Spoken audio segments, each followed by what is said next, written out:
Senators, when the House rose, the question before us was that the Appropriation Bill 2026-2027 be read a second time.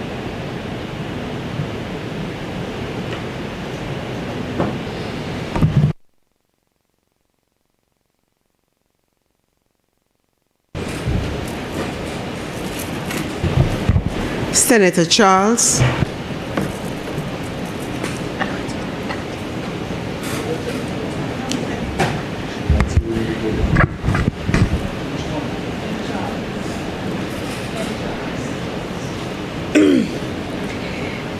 Thank you, Madam President.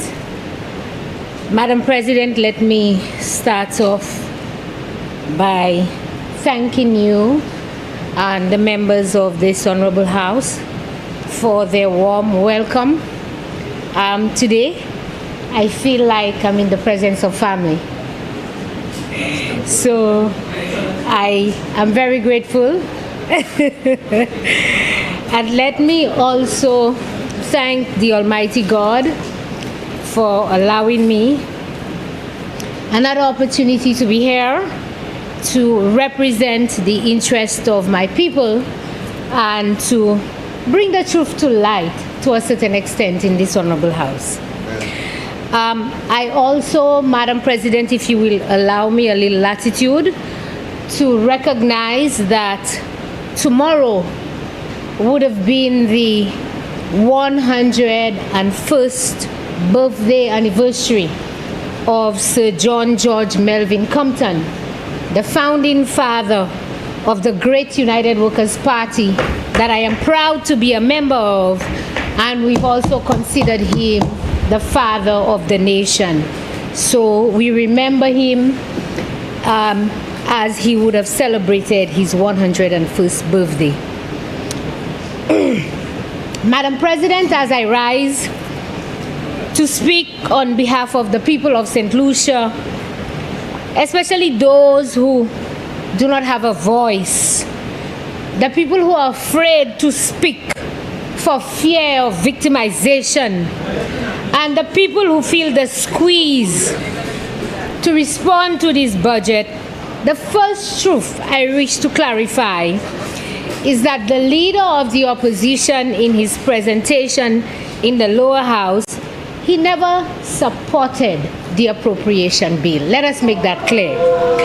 The leader of the opposition in his presentation complimented the Honorable Prime Minister, and I too also want to compliment the Honorable Prime Minister on his presentation last week to the House on the appropriation bill. I think he presented very well, Madam President. I think also the speech was very well put together and so forth. So I would like to follow the lead of the Honorable Leader of the Opposition in complimenting the Honorable Prime Minister on his delivery of the appropriation bill. But as to the content, Madam President, the content of the appropriation bill, that's a whole different ball game. So I do not want us to leave this house and to allow for the comments of the leader of the opposition to be misrepresented. I thought I should clarify that. I want to make it clear in my presentation today, and in my opinion, that this appropriation bill, or this budget statement as we traditionally call it, is not a plan to consolidate gains, nor is there anything in this document that allows for prosperity in uncertain times. Instead, Madam President, this is a recycled script of promises and repackaged projects presented as progress. Madam President, year after year, this government comes to the people with the same announcements, the same projects, and the same excuses, while the people of St. Lucia continues to go through the same struggles, the same high cost of living, the same high murder rates, the same high unemployment, and the same lack of access to proper health care. Madam President, I see my colleagues on the other side. Yeah, they're jeering at me and shaking their head, and they can't believe it. Mais pas moi qui dis, yo, Madam President. C'est pas moi qui dis ça. C'est moi qui dis ça. C'est moi mucho. Puis jodi ya, naili en chai. I am going to refer to the Prime Minister's budget address. I'm going to refer to the Social and Economic Review. So this is what the Prime Minister said in his budget address on page 5, Madam Speaker. Page 5. He says, as we confront these external pressures, we must also be honest about our own internal challenges. I am not the one who's saying that we have those internal challenges, Madam President. It is the Prime Minister, Milila, Imatela. Our own internal challenges, our growing pains as a developing nation. We face issues of citizen security, which is what I spoke about, high crime.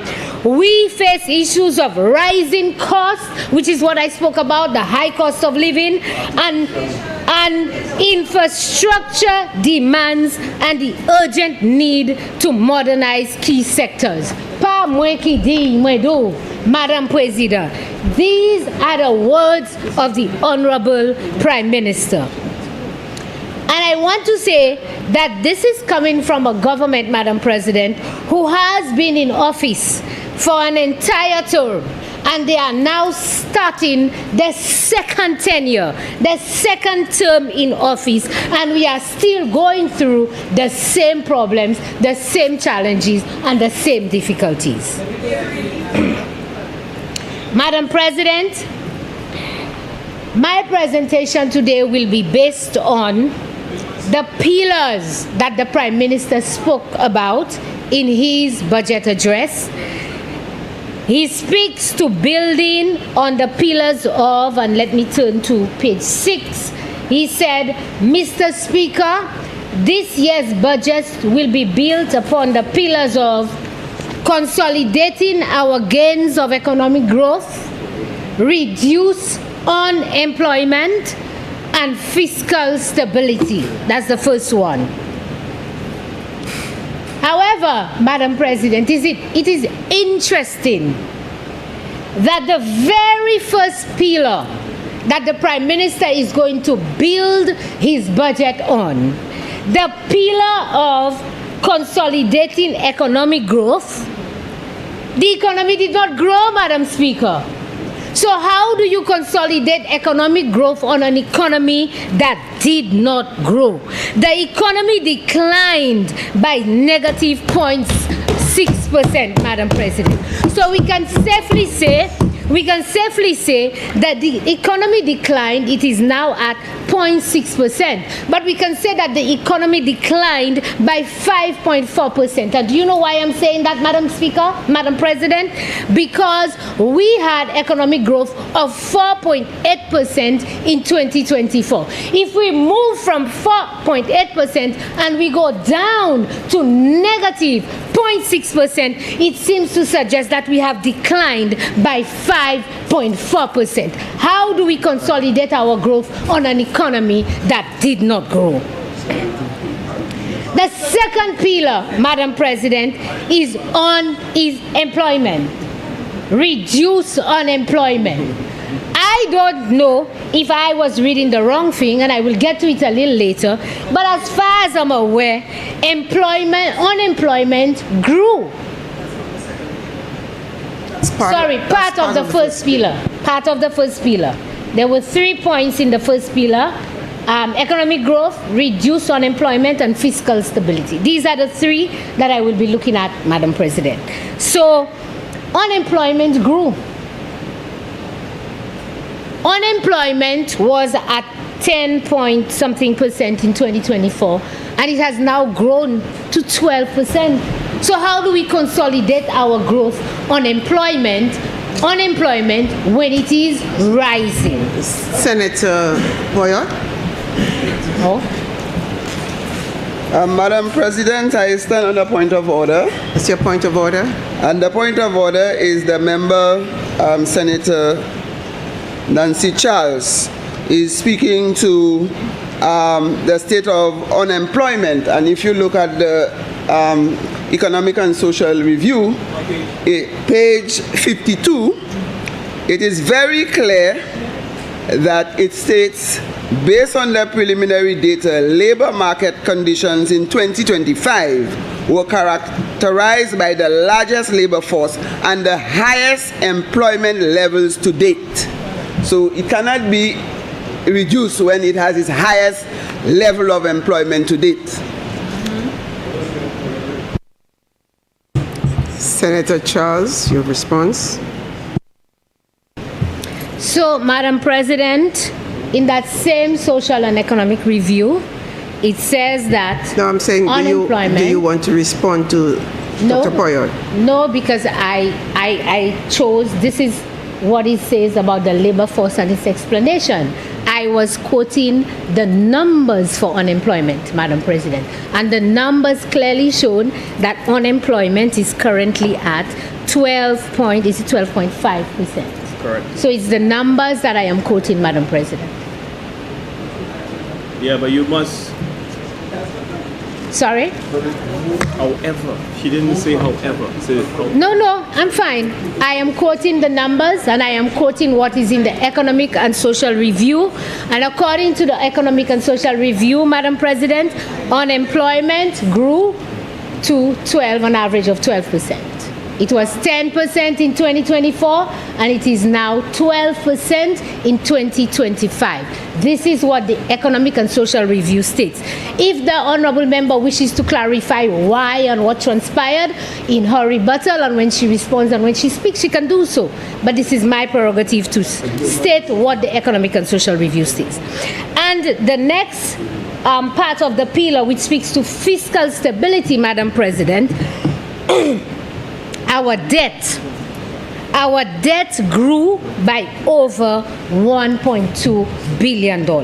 So I am asking this honorable House, Madam President, I am saying that how could we build on these pillars when none of them are stable? And you know what this reminds me of, Madam President? You know this story in the Bible that Jesus gave about the wise man who built his house. And there was a wise man who built his house upon the rock. And the rock was a firm foundation, so that when the rains came and when the storms came, that house stood standing tall. But this government is building this economy like the unwise man who built his house upon the sun. And when the rains came and the winds blew, you know what is going to happen, Madam President? All fall down. Truth bagay katobe. So we are building our economy on the pillars or on the foundation that is not even shifting sand, Madam President. I call it quicksand, sinking sand. Nukadesan, vid. So let's dive into those pillars, Madam President. Let's look at the pillar of economic growth. The government is boasting that this is the largest budget ever in the history of St. Lucia. And my colleague spoke to it in his presentation that this is the norm. A $2 billion budget is the norm. So I ask a question, Madam President. Does bigger always mean better? And if it is better, I'll ask another question. Better for whom? Because families still cannot afford to put food on the table due to the high cost of living and the high prices at the supermarket. So better for whom? Bigger and better. And this largest budget in the history, it cannot go to the supermarket and buy groceries. Kodi se go moun lan kadi. Budget la pas a yon supermarket la pas a gen yon by person. The largest and the biggest. Senators. But better for whom? They have been tooting their horns all year round that we have a primary surplus. We are experiencing growth, double-digit growth. But how can there be growth if the people don't feel it, Madam President? Where is the relief for the people to buy food to eat? And the relief to pay their rent? And where is the relief from Lucia? Even Lucia who serve, Madam President. Mwen ni pou pala about Lucia Hodia. How much was your bill, St. Lucia? The ordinary St. Lucians who are listening to me right now, and those of you who have been posting on social media, Senator, may I advise you that you speak to the chair? Oh, Madam President. The people who are going by the market and they're quarreling about the electricity bill, how much the surcharge has increased the electricity bill. Madam President, are you aware that the government is one of the biggest shareholders for Lucilec? And so the fuel surcharge that Lucilec has imposed on the people of St. Lucia to generate $24.8 million, Madam President, it is solely for the purpose of the government coffers. Let me repeat that. On page 16 of the estimates of revenue, it shows the fuel surcharge as a source of revenue for the government of St. Lucia. And last year, 2024, the fuel surcharge to government was $6 million, Madam President. It has increased this year to $24.8 million, Madam President. Wickedness, I call that, Madam President. Wickedness. You know why? Let me tell you why. Because Lucilec has a guaranteed profit percentage markup based on the agreement, etc. Lucilec is guaranteed to make a profit. And at the end of the financial year, governments being the biggest shareholders also gets a dividend from Lucilec from that profit. So gouvernement a fait 17 l'argent en les têtes je cette lici sort Lucilec. L'année à bout et Lucilec fait profit, gouvernement a un dividende sort Lucilec en les profit à Lucilec fait. Mais ça pas tenir assez, Madame Président. Gouvernement dit, nous te avons $6 millions en fuel surcharge l'année passée from Lucilec. Ça pas ni assez l'argent. Nous y largesse, nous y toutes sortes de qualité bagaille pour nous ça point care of. Yo mené mouté pour $24 millions Lucilec a fait en les tête cette lici, en les dos cette lici, en les course je cette lici. This is what the government is allowing the Lucilec to do to the people of St. Lucia so they can generate extra revenue. Madam President, on a point of order. Senate Leader of Government Business, what is your point of order? Madam President, the senator is misleading the House. The government is not allowing Lucilec to do anything. Lucilec is a private company. And so Lucilec is regulated by the National Utilities Regulatory Commission, which is the government, under laws of St. Lucia. So the government is not allowing Lucilec. I think she is not portraying the correct information to the people of St. Lucia. Senator Charles, I think you need to rephrase your statement. Yes, Madam President, I can rephrase my statement because I can say that the government, if it chooses to, can renegotiate with Lucilec, can speak to Lucilec, can look at putting measures in place in reducing the fuel surcharge that Lucilec is charging St. Lucians at this time. And so if I say that, is that accurate now?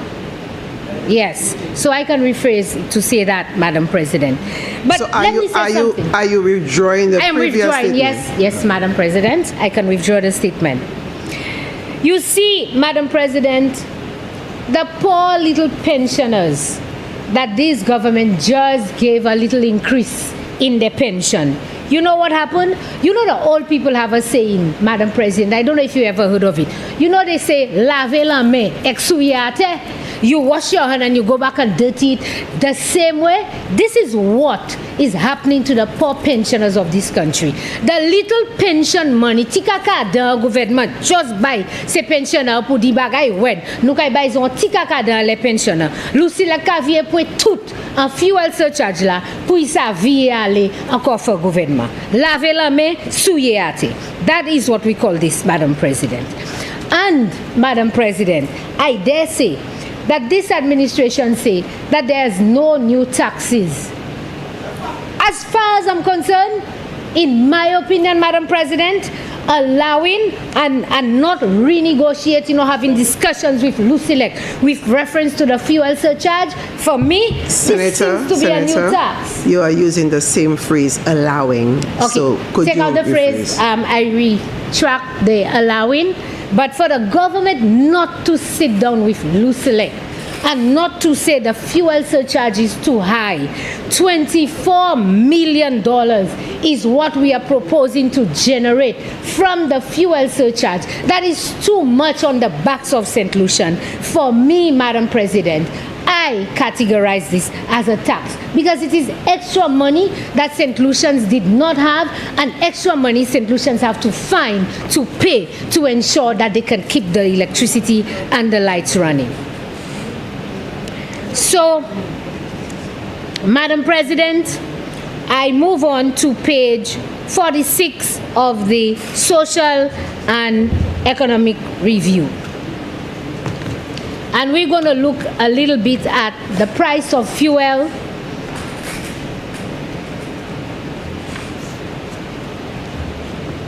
and the fuel, the CIF cost and the price of fuel in St. Lucia.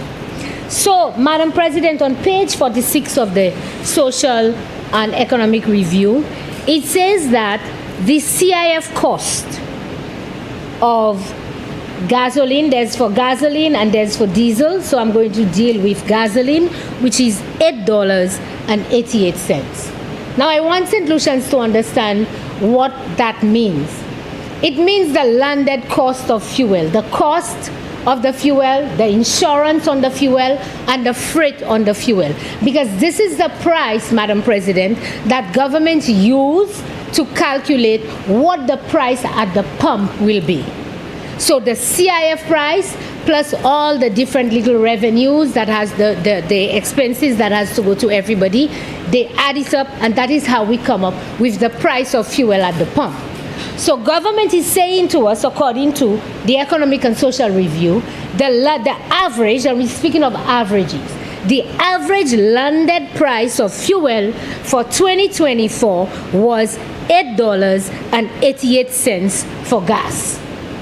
And I want us to remember, Madam President, that we are paying $16 at the pump for gas. So it landed in St. Lucia, the cost, the insurance and the freight, $8.88 for gas. So let's do a little bit of a calculation, Madam President. And so on the $8.88, if we add $1 for the dealers, I think that is the requirement or what it is. Madam Leader of Government Business can correct me. I think if she's more okuma with the figures, but this is what I come up with. $1.10 for the wholesalers, so that's $2.10 you add to the $8.88, and then you have the government taxes, Madam President. The government tax, the breakdown of the tax, it should be $4. And the breakdown of the tax would be $1.50 for the road tax. And by the way, say road tax la, gouvernement flan bote mette la pour nous faire chimer. Yo ba bien, yo moute descend, yo di tout sort kalte bagay. Jik jou kon di, the road tax is still there. Still there, Madam President. Yo bokoti yei. And $2.50 for the tariff. So that would be the $4 to be added for government. And so if you add the $1 for the dealers, the $1.10 for the wholesalers, and the guaranteed $4 that government is supposed to make, then the price of the fuel at the pump should be $14.98. All right? It means that we should have been paying $14.98. Madam President, we are paying $16. So there is an additional $1.02 extra for every gallon of gas that we consume. And according to this, Madam President, according to this Economic and Social Review as well, we consumed, I read it, we consumed, the consumption for 2024 was 14.5 million gallons of gas. 14.5 million. So I want you to calculate, Madam President, or I want to calculate for you, Madam President. It means that government collected an additional $14.7 million on the backs of St. Lucians for gasoline, whereas we should have been paying. We can't bring down the price. How many days, this, that, and the other. But you would see it is an extra $14.7 million collected on the backs of St. Lucian, Madam President, on the price of fuel. They allowed the price of bus fare to go up. They didn't reduce the price of gas. They allowed the price of everything else to go up. They didn't reduce the price of gas. And Madam President, you know what? When I read this, I was like, really? Because I'm not the only one who said there was an increase in the excise tax, I did my little calculation.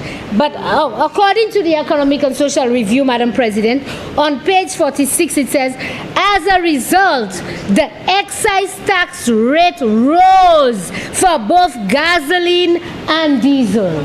This is what it says. For both gasoline and diesel, the excise tax rose. So c'est pas moi qui dis, me dit ça là. It raised, it went up more than what they should have collected.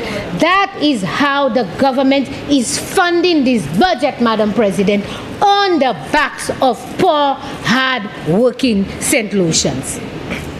And Madam President, they think that people are so blind. They come tooting. We had an opportunity to change the price of fuel, but we kept it. We've kept it stable for the next 3 weeks. For the next 3 weeks, as if that is something to shout about. For the next 3 weeks, what about 2023?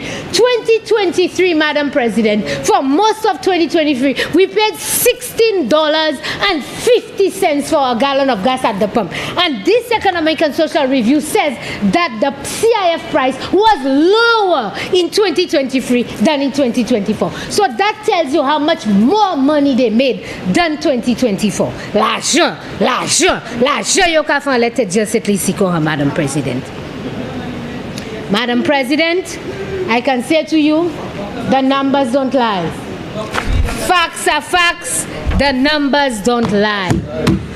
And they talk about subsidizing cooking gas and kerosene. Tout gouvernement qui ni has subsidized gasoline and has subsidized cooking gas. Every single government, Madam President. They continue to, they have before, and they will continue to. Every government, Madam President.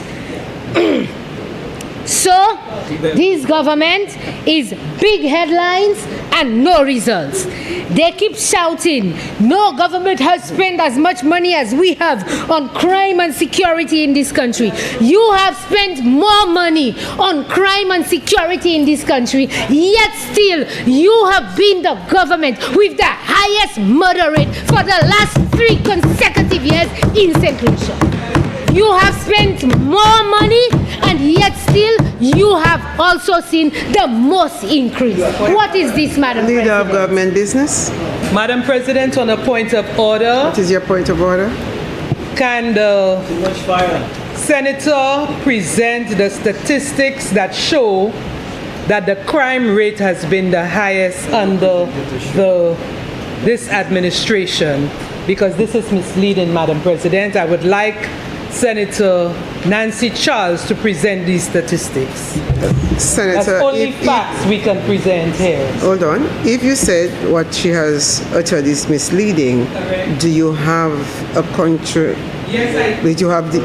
Yes, I do, information? but I would ask her to present it because she's the one who said it. No, it's not the government side. I'm not a minister of Excuse me, government. senators. Senators, I am speaking. Senator, leader of government business. If you are standing on a point of order and you think she has misled the House, you should give the correct information to show that where she has misled the House. So I want you to. Madam President, Consider I that. can, but if she is making a factual statement, she needs to present the information to the House.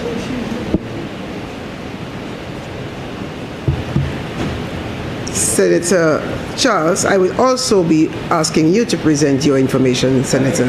So both of you, Senator Charles and Senator Jean, you will present your statistics as it pertains to the crime statistics. Fair? Madam President, sure, I will. It is in the news everywhere. The police. No. I will present it. I will. But for clarification, I said the highest number of murders. I did not say crime. I said murder. All right. So, all right. So, Madam President, in my opinion, spending more money by this government on crime and security has had no impact whatsoever. None. Yo dépensé plus l'argent, mais ça nous ka wè plus moun ka mort cet ici, Madam President. Senator Hoyot. Madam President, I stand on a point of order where Senator Charles is trying to make reference to government's investment in fighting crime as not having. Are you any saying impact. she's misleading the House? She's misleading the House. And I want to draw reference, Madam President, to page 49 from the Prime Minister's statement on crime analysis 2025. And he stated between January 1st, and to December 31st, 2025, reported island-wide crime reduction of 5% compared by the previous year.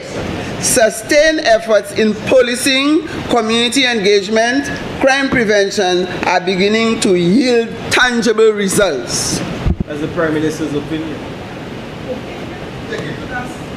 Okay. I think the statement made by Senator Charles spoke of a period. I think she said a few years rather than one particular year. Okay, so point taken, Dr. Poyot. However, I will allow Senator Charles to continue, and I'm still reminding you of the statistics that you have to make available as it pertains to murder. Right? Thank you, Madam President.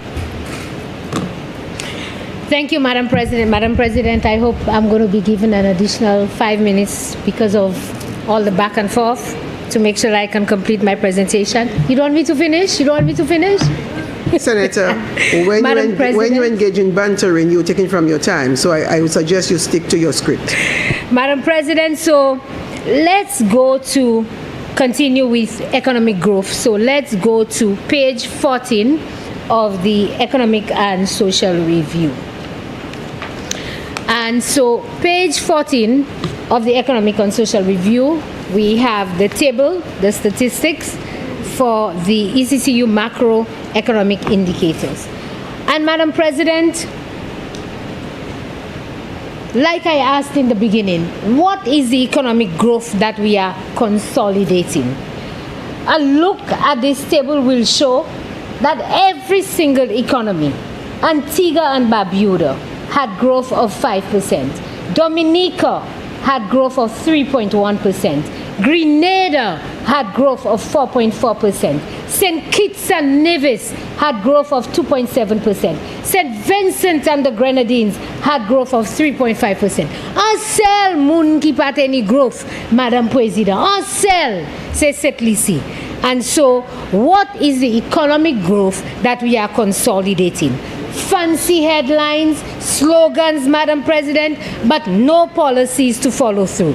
Just talk and fluff. This government, Madam President, has mastered the art of announcements without achievements. And so I go to page 6 of the, page 8, Madam President, of the Prime Minister's budget statement. Page 8 on the sports infrastructure, Madam President. Madam President, are you aware, or do you remember, that the government guaranteed a loan of $80 million to the NLA for sports infrastructure? $80 million over a 15-year period with an average repayment, Madam President, of about approximately $800,000 per month. That is the average repayment, Madam President. This was money that used to go directly to youth and sports programs, to youth and sports agencies in St. Lucia. And Madam President, ask them now. All of them are suffering. Tout cas souffert. As the Athletics Association, as the Football and the Netball Association, as the Swimming Association, Madam President, our athletes who are away at colleges and universities, ask them, Madam President, $800,000, which is monies that the NLA would generate from the lotteries, are going now directly towards the repayment of an $80 million loan. Ekjen moun, ekjen mamaika souffert payer. Madam President, so here is the sports infrastructure that the Prime Minister can speak about, and I have to assume that this is where the $80 million has gone to. Now there's something else that I will show you, but sports infrastructure, Madam President, 1, 2, 3, 4. Let's list them. The James Belgrave Multipurpose Complex, it was upgraded and opened, $80 million. The tennis court in Dennery South, upgraded and operational, $80 million, Madam President. The Francis Baba Lastic Mini Stadium in Grosile is upgraded and operational, $80 million, Madam President. And playing fields in Cicero, Corinth, and Mikud Lights installed and operational. This is $80 million. Now, on page Senator 31 Albert of Koya. the economic... Yeah. Madam President, since the Senator is making a direct quote... No. I want to know on what point you're standing. Yes, she's misleading the House by referencing the text presented by the Prime Minister on the sports, and at the end where she adds $80 million to each item. This is misleading the House. It's saying that these items, each of them cost $80 million. She has to modify her language on that matter. Senator Charles, your response, adding the $80 million to every item listed under sports infrastructure gave the wrong information, so please rephrase and clarify the connection between these 4 items and the $80 million, please. I can clarify, Madam President, and if this is what the honourable member gathered from this, I stand corrected. I am not suggesting in any way Senator, that $80 million just to guide you, everything that is raised on a point of order is to make sure it is for the record. Yes. And to make sure we have it clear. Yes. So let me clarify, Madam President, that I am not insinuating that each of these items cost $80 million. I am referencing, so I am clarifying, I am referencing the fact that we borrowed $80 million, and the Prime Minister in his budget address is making reference to the sporting infrastructure projects that were accomplished in the financial year. And so let's say he cited 1, 2, 3, 4. Correction. When you say we borrowed, who are you referring to? Oh, sorry. The government of St. Lucia guaranteed a loan for the National Lotteries Authority. But the government did not take the loan. No, guaranteed the loan. Right. So that is part of our debt, Madam President. Right. No. And The government guaranteed the loan It for the forms part national. of the contingent I am speaking, liability. Senator. When I am speaking, everybody else must be quiet.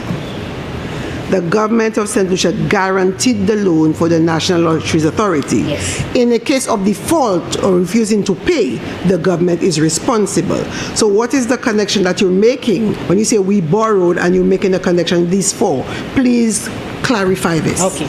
So I am saying, Madam President, that the government of St. Lucia guaranteed a loan of $80 million to the National Lotteries Authority for sports infrastructure.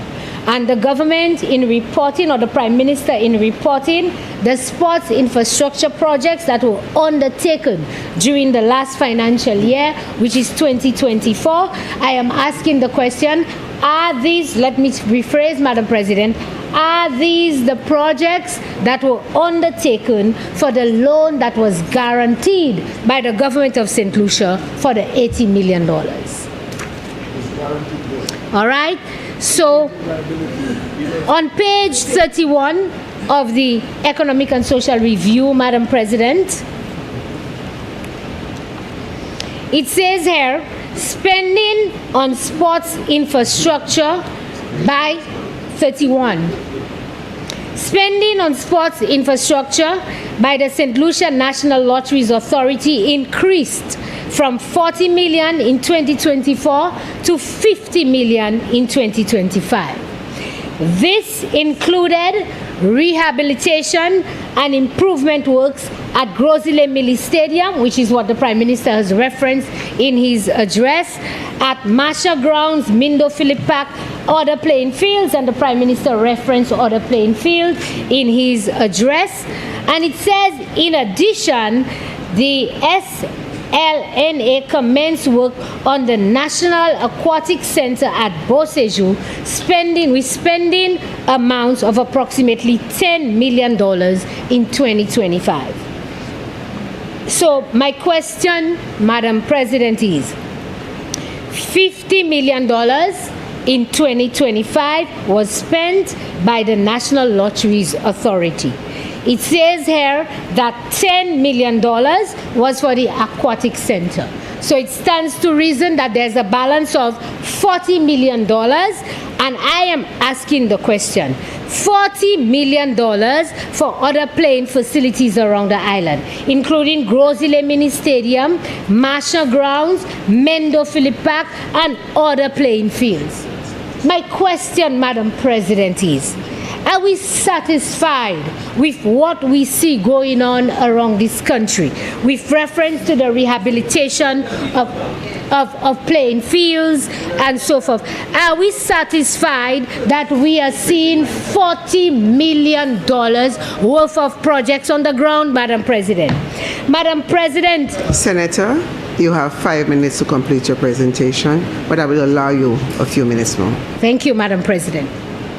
Madam President, I want to ask those, we could not host Island Chumps at the Soufrière Mini Stadium because it was suggested, I heard it in the news and in the media, that the condition of the facility was not up to par. And we had to make the children go and run on grass at Beauséjour Cricket Ground, Madam President. We had $40 million to spend on other playing facilities, and yet still the condition of the Soufrière Mini Stadium did not allow for us to host Island Chumps, Madam President. Madam President, so millions are being allocated to spend on projects with questionable execution, while the cost of living continues to crush ordinary St. Lucian, Madam President. Madam President, I want to quickly touch on agriculture. And on page 37, it says that agriculture grew, page 37 of the Economic and Social Review, agriculture grew to 7.7%. But Madam President, we have to understand that 2024, agriculture was at 11.6%. In 2025, agriculture is now at 7.7%. Is that agriculture growing, Madam President, or is that a decline in agriculture? Because if you were at 11% the year before, and you're at 7.2, sorry? 7, I have 7.7 written, maybe it's 7.2. 7.2. 7.2 is the corrected amount. I think it's a typo error, Madam President. But essentially what I'm saying, Madam President, is that agriculture was at 11% in 2024, and agriculture is now at 7%, on average 7% in 2025. So when we took that agriculture is growing, as far as I'm concerned, Madam President, that's a decline from 11 to 7. Ipaka mute, ikade son, Madam President. And then we come to the whole issue of unemployment, Madam President. Unemployment, I don't know if you remember, Madam President, but I remember just a couple of weeks before the last election, I saw press releases, I saw flyers stating unemployment. Did you remember seeing that, my fellow senators, Madam President? Did you remember? We saw flyers and everything. Unemployment is the lowest it has been. I look at the paper and I see unemployment had gone down for that particular quarter, Madam President. But they made it seem that unemployment was down overall in the country. Lo and behold, the Economic and Social Review is now out, and we see that unemployment has grown, Madam President. Unemployment is now at 12.6%. Sorry? Madam President, on a point of order, the member is again misleading the House. It was last year, Madam President, that we announced the decrease in unemployment figures, and the Social and Economic Review at page 53 clearly states that unemployment was at its lowest at 10.8%. So it cannot be said as if we were celebrating and the figures have gone up. You're using 8.8 to the Senator's point. We particularly said, Madam President, that the 8% was for the quarter, the last quarter of 2025. We particularly said so, Madam President. We never said that it was for the year. So the member is misleading the House and needs to withdraw that statement. I remember Senator saying it was for the quarter, and she said we were celebrating as if it was for the year. I think that's what she said, as if it was for the year. I think that's what I picked up. Yes, Madam. Okay, so she actually did not say it was for the year. She said there was celebration as if it was for the whole year. But that is her impression. She wants to say that people were celebrating excessively, meaning it look like it's for the year. I think that's what. Okay. Thank you, Madam President. Madam President, the fact is, unemployment was 10.8% in 2024, and unemployment is now 12.6% in 25. That's the fact. Your time is up, Senator. I will give you 3 minutes extra. Okay, so Madam President, maybe I can just wrap up. Let me go to my final, let me just close, Madam President. But let me say, in terms of unemployment, Madam President, youth unemployment, Madam President, interestingly, also grew from 17% to 20%, Madam President. So the flagship project of the St. Lucia Labour Party, which is the Youth Economy Agency, we have pumped millions and millions of dollars, Madam President, as far as I'm concerned. And again, this is my opinion, Madam President, the youth unemployment is now at 20%. I don't think it's working, Madam President. I don't think it's working at all. So, Madam President, as I wrap up, and thank you very much for allowing me a couple more minutes just to wrap up. Let me go to my final page. Madam President, we on this side, we do not believe in a block or hold policy. We don't believe in giving a little $1,000 there for newborn babies.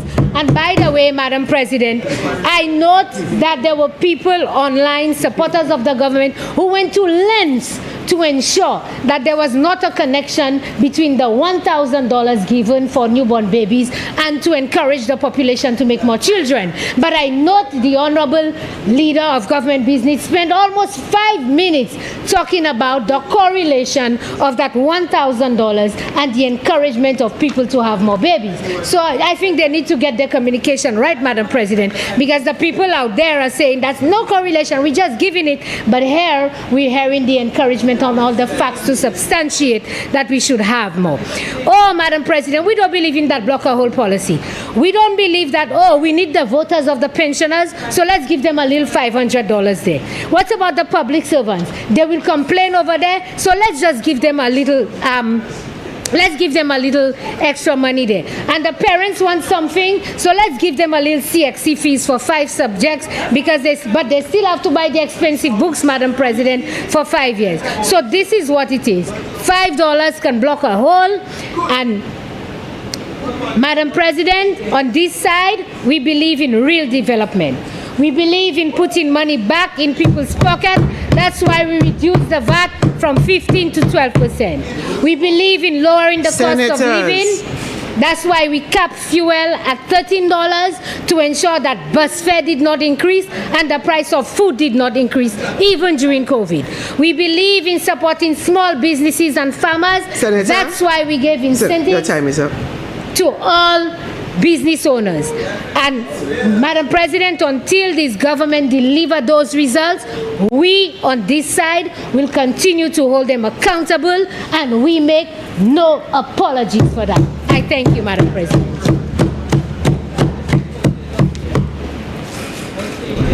Senator Harak Singh.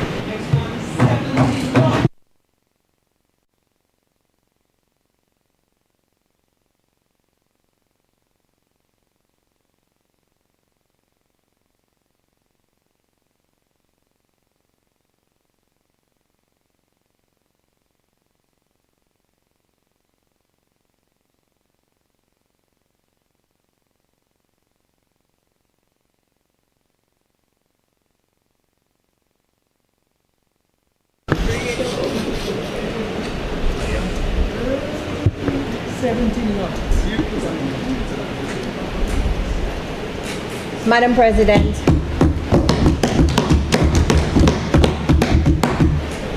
I rise in agreement with the Leader of Government Business to support the Appropriations Bill 2026-2027.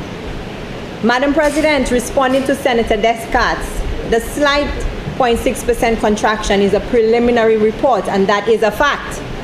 Madam President, the opposition is trying to say that this economy is not doing well, and they have been trying to instill fear into the hearts of the St. Lucian public.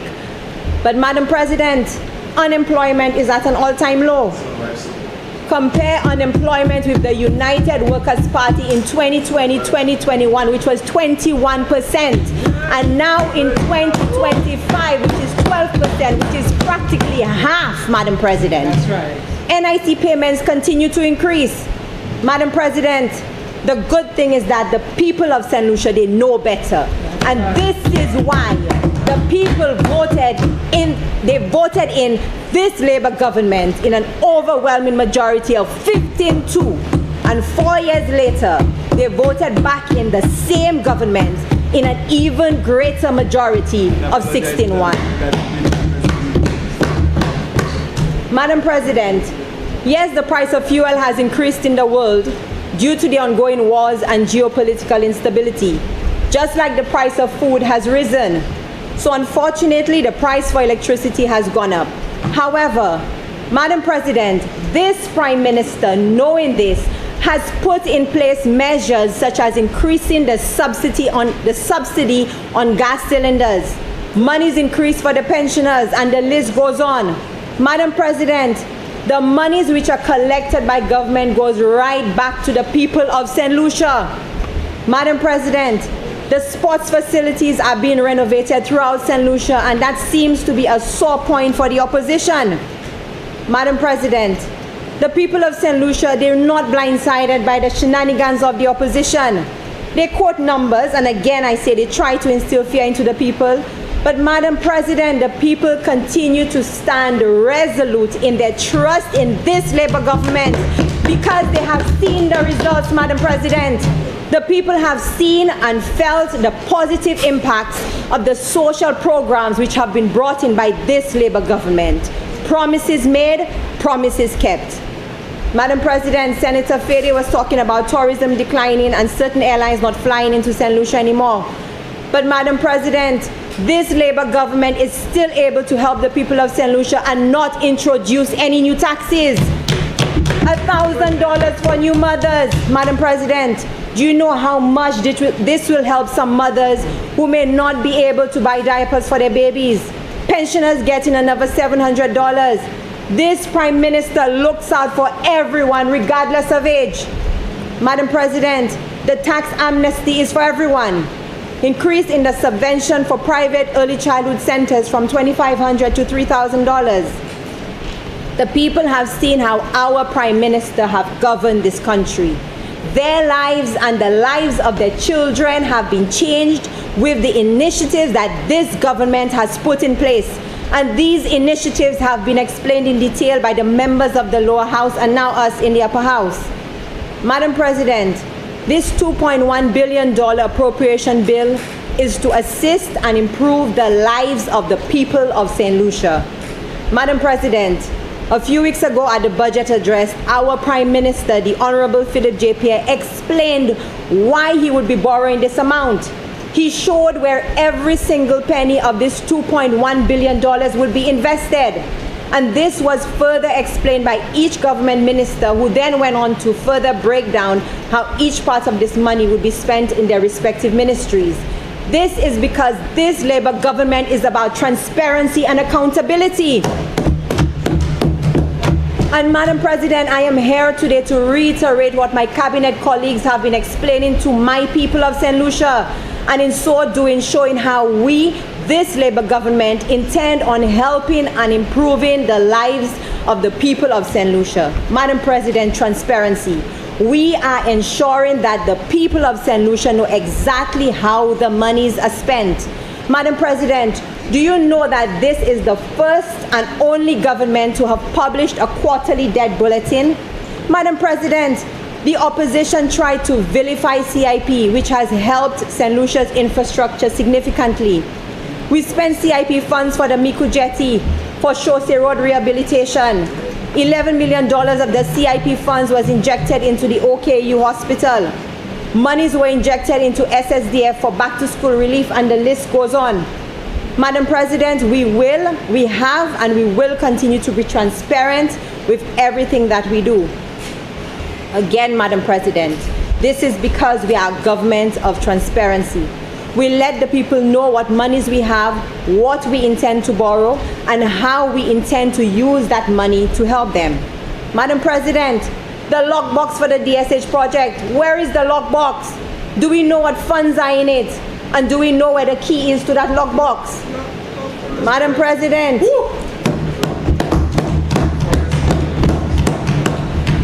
2016 to 2021 was some of the roughest times for this country under the United Workers' Party government. This was a dark time in St. Lucia's history. This was a time when horses were placed before people. A time when our land in the south was sold to a foreigner for $1 per acre. Can you believe that, Madam President? Senator Charles. I rise on a point of order. The honourable member is misleading the House. Madam President, we have given document and shown time and time again that no land was sold in the South for $1 per acre. All the documents reveal that land was leased for $1 and not sold. So the honourable member needs to refute that statement. Senator Harak-Singh, yes, I think you need to rephrase. Yes, I rephrase. It was rented. No, you need to retract and state what you need to state. And I rephrase, it was rented. And 1,000 acres, and I will continue, 1,000 acres were rented for $1. $1. for an acre. Madam President. Senator Charles? Madam President, I stand on a point of order again, and the honorable member is misleading the House. The document shows that Where is the document? Madam President, the framework agreement, the government has it, they all have it, Madam President. But we have shown and we have said, and I'm sure Madam President would appreciate, lands were leased and there was never 1,000 acres of land. In fact, there was a debate between the Minister of Housing and the leader of the opposition. So it clearly states that it's approximately 300 acres of land that was leased for $1 per acre. Not 1,000, Madam President. Okay, $1 US. Yes, Madam President. Right, which is what she said.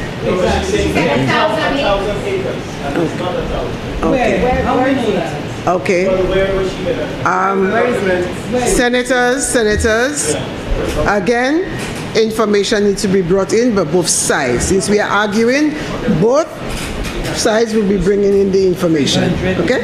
Madam Move President, on. I will move on. Unless the senator brings the evidence, Madam President. To the contrary, that's what we need. Correct. So I will move on.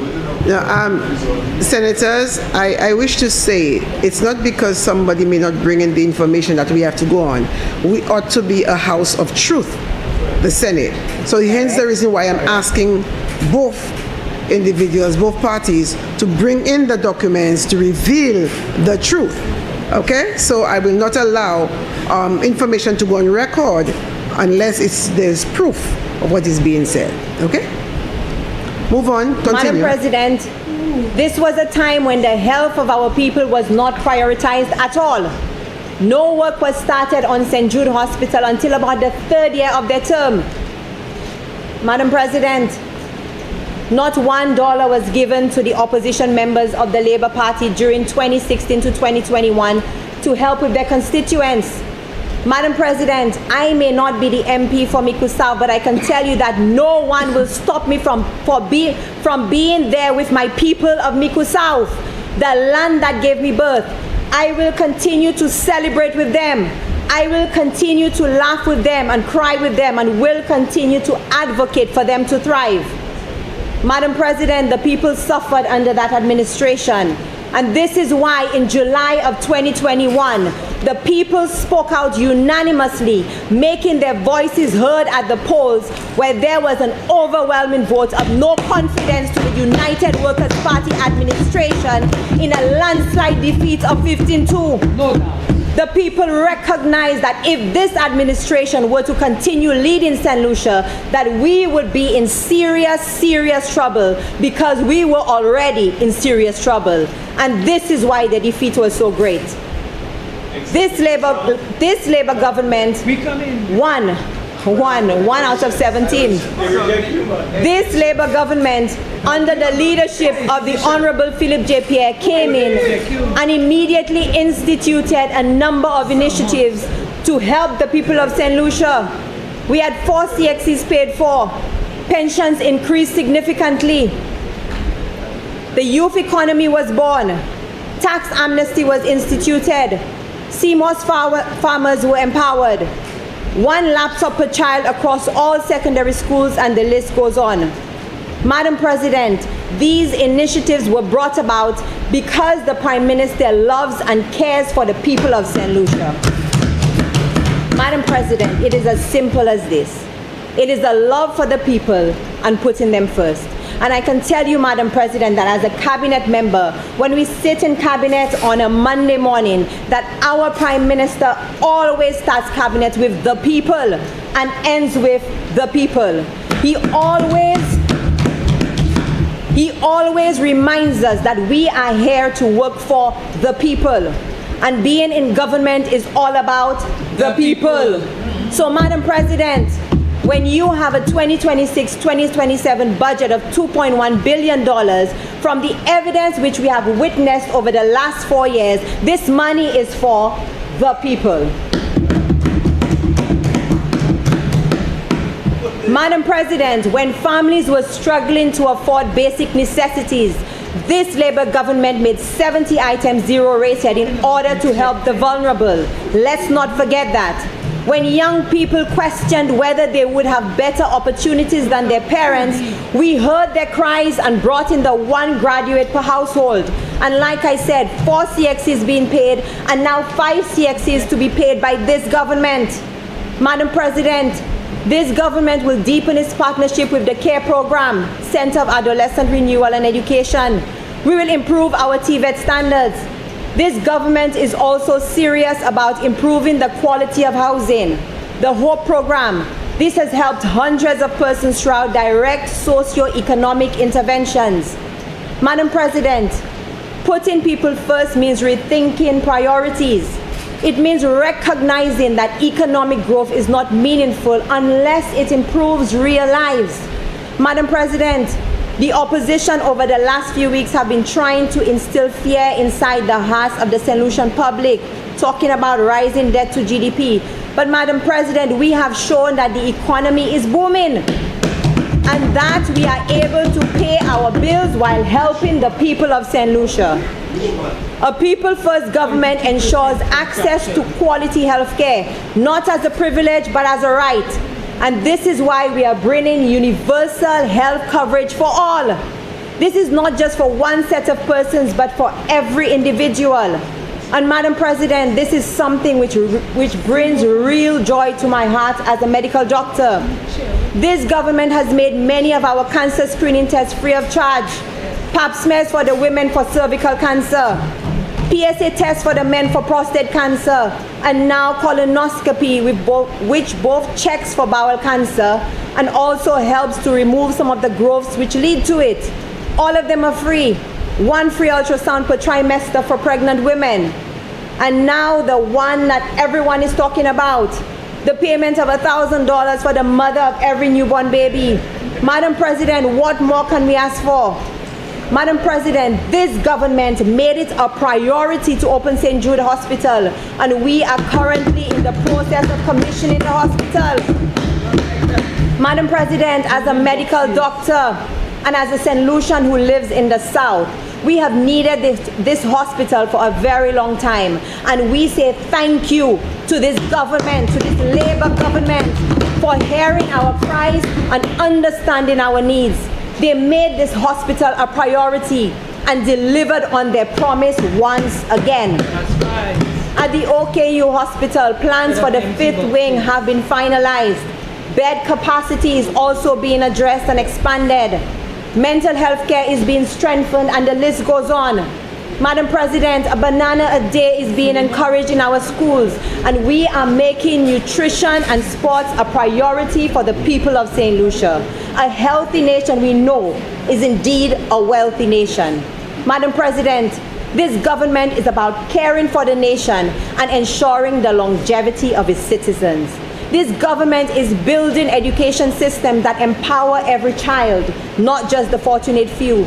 We are investing in universal early childhood education, education for all, because, Madam President, a child's formative years are the most critical and receptive for learning. Madam President, a people-first government creates pathways for small businesses to thrive. Our Prime Minister's brainchild, the youth economy, has empowered so many young people. Madam President, when you speak to persons who have benefited from it, they are very thankful to this Labour government for this initiative.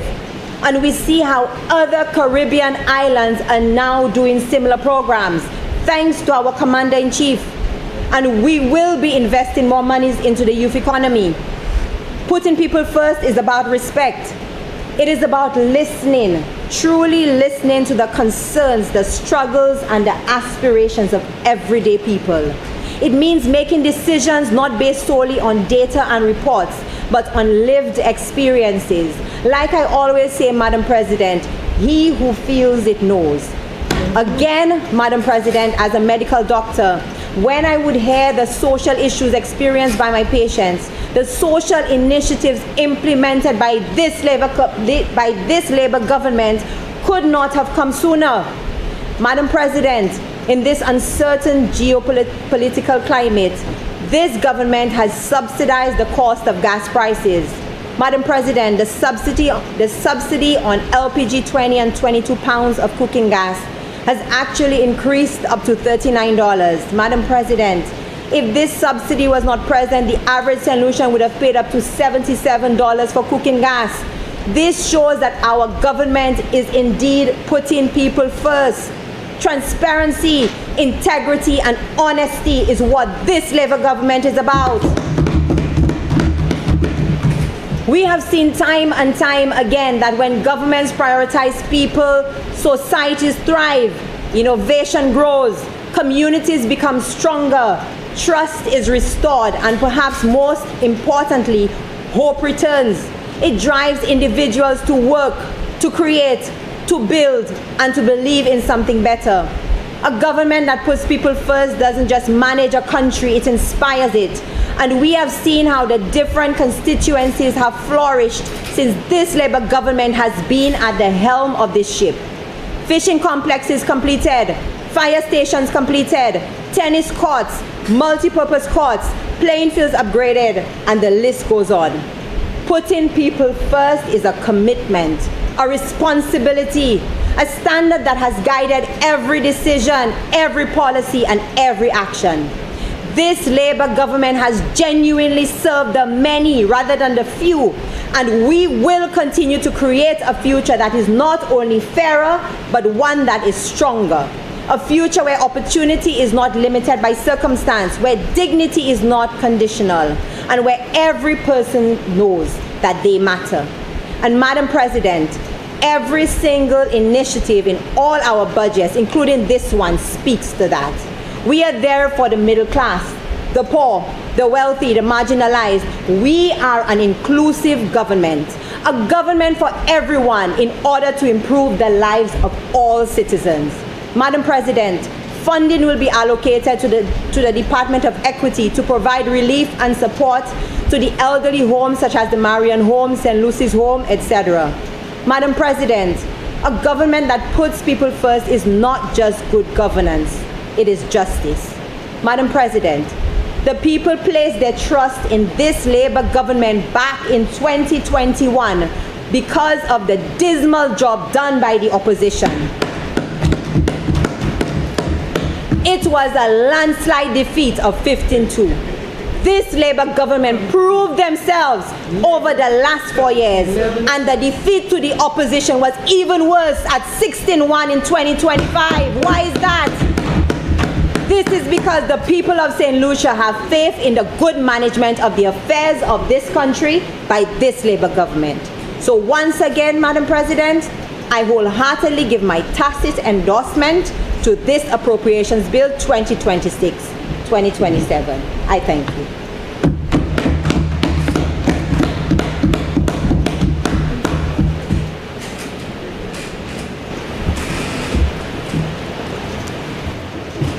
Senator de Turville.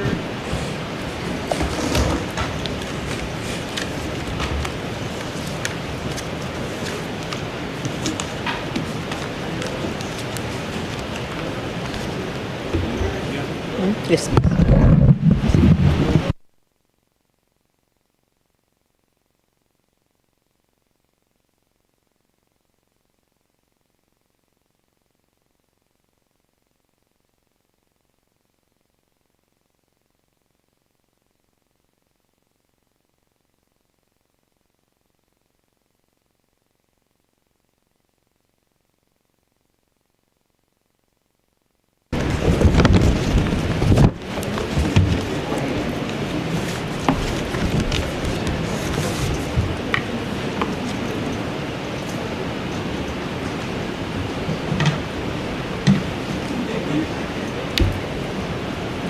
Madam President, I stand to add my voice and to give support to this Appropriation Bill 2026-2027.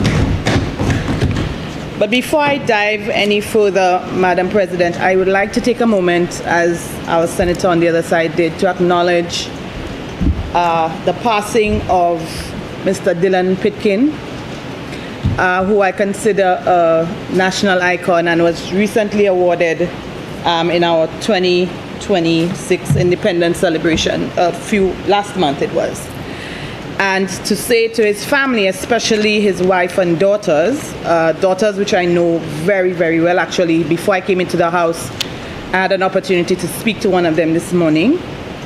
And considering my circumstance as of last month, I just want to acknowledge his contribution to St. Lucia culture, especially in Carnival, the area of Carnival in the arts, and to tell his family, and again his daughters, which I'm very familiar with, to continue his legacy. I know there are two of them in particular who actually have a carnival band, a junior carnival band, and I can say are extremely talented in that area. And so I acknowledge, and I want to tell the family to continue to remain strong, and that we hold his contribution. We're very thankful for the contribution that he's been able to make to the St. Lucian Society in the area of culture. Madam President, I'm just going to reiterate a few of the points made by our Honorable Prime Minister in his budget address last week, particularly in the areas of social protection and family support. When we have quite a bit of discussion, especially about the $1,000 and the other areas, the One Banana Day program that has been implemented as well. And almost in an effort to, the opposition that is, to downplay the importance and significance of these contributions and these efforts by the current administration. Madam President, I don't think in any way the Prime Minister in his wisdom was trying to suggest a payoff for anybody who's having a child as of August 2026. $1,000 would not in any way be able to maintain a child for any significant amount of time. And we know, most of us as parents, or if not parents, aunties and uncles, that $1,000 is not necessarily going to sustain a child till the age of 18. And so we have to look at all of the other programs that the government has been able to implement, and suggestions implement. Most of them they've implemented already, some that are going to be rolling out during this financial year. And we start out even as a suggestion of the Prime Minister wanting to encourage mothers to contribute to the population, the dying population. This is a fact. We all know that. Most of us are over the 50-year mark, and so we'll soon be considered seniors. So I want us to be very careful as to how we approach these sort of policies of the government. It's going to affect all of us, sooner rather than later. And so when we have persons trying to ridicule the policies of the government in terms of what encouraging, they want to encourage, give people $1,000 to have a child. That's not what it is. And we know that. Mothers are being supported even before the children come to this world. We're getting support through prenatal care, and a lot has been said about that. So from conception, the mothers are being supported, ensuring that they get screening. We then go on to birth, that where they're able to receive $1,000 a month as assistance in all of what is being offered before. Continuation after the child has been born. We on to preschool for free. After preschool, we going into school, primary school, the feeding programs. And sometimes, Madam President, I think the fact that these initiatives are not all being handed out, it means that some people are not recognizing how important they are. These are very important initiatives, and it shows that the Prime Minister continues to view the nation, continues to view St. Lucia step by step, sector by sector. And so after we've gone on and provided the feeding program for the students, We've initiated the 1 banana program per child per day. Madam President, this is not only about giving bananas. This is about the health of the students. There's some students who still come to school and may not necessarily have sufficient to eat. So it's not just about the fruit, it's also about food. The farmers are almost guaranteed a market. Guaranteed a market. We had one of the senators going through how many tons of bananas will be consumed within our market. We're not importing it, you know. This is food that we are growing for ourselves and encouraging our students to be healthy so that they can function at a level that is beneficial to us when we get older. After we leave, consider the children at the feeding program for the students, we go on to the bursary. Again, at no point was the Prime Minister suggesting that $500 is going to sustain any child from primary school to secondary school. That's not what it's about. It is about allowing parents to feel a little bit of an ease at a time that is stressful for a lot of them. And so the contribution of the bursary in hand again, and we're hoping that our citizens are able to use it for the purpose that it was given, and to ensure that the children are given an opportunity to be able to get a little bit extra, or to assist them with the necessities of going into secondary school. The laptop program, we've spoken about it. The one university, I missed one very significant point here. And Madam Speaker, I was a little disappointed when Madam President, when the Senator on the other side, Senator Nancy Charles, tried to suggest what was 5 CXCs. In terms of, well, it's just 5 CX, what is that? That is significant. That is the education of our youth. That is your children, your nephews, your nieces. I don't know how many of us have grandchildren. But that is our children, and we have to sustain and maintain the growth of our society. There you go. Madam Speaker, after the payment or assistance with the 5 CXCs, you have the 1 university per household. And Prime Minister said something that made my heart sing, that we were actually going to not include it, not just to have 1 university per household. We have extended it not only to Monroe College, but to the University of the West Indies. That is significant.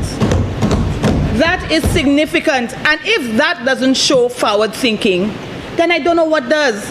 And Madam President, I want to bring something to our attention again. With the implementation of the one-time grant of $1,000 as of August 1st this year, the Prime Minister, in his wisdom, that is to show you how forward-thinking he is. In order to be able to implement this now, this is going to bear fruit in the next 16 or so years. It means that you have to think of what our society is going to be within the next 10, 15, 20 years. What do we need? And not only what do we need and say it's not good, say why. How do we develop our population? How do we develop our population when we understand that there is a need? We have a workforce that requires additional workers that we don't have. We have places like the NIC. When we, as senators, contribute to NIC now, and there's nobody to contribute in the next 10, 15, 20 years, what happens to our nation? What happens to our nation? Our Prime Minister is thinking of 2042, because that's in 16 years when a newborn baby born in 2026 will be able to contribute to the NIC. How much more forward thinking is that, Madam President? You have to understand that it's not good, it's not good. How are we going to make it better? And our Prime Minister consistently comes up with policies that are able to help all of us. It's not for some. It is not for some. That's right. Madam President, I continue. We've been able to take care of our nurses, our teachers. These are professions that are critical in development. This is health and education. How much more forward thinking can we be? And then we come to the pensioners. All of us are getting there. Don't pretend that we'll stay forever young. Our faces are looking good, some of us. But we cannot pretend that the pensioners are not important. And yes, you may think it's just a little bit for you. But for the people that this government represents, it is significant, and we cannot decide that just because we are on the opposition side, that it's not good, because you see the benefits. You walk through your communities as members of the opposite side. You live in the same communities that we do. You see the elder, you see the persons who require your assistance. That's why you wanted to form the government, is because you see that there's a need for change. And so this Prime Minister is able to provide for the people in all sectors of our society. Madam President, I want to also very briefly touch on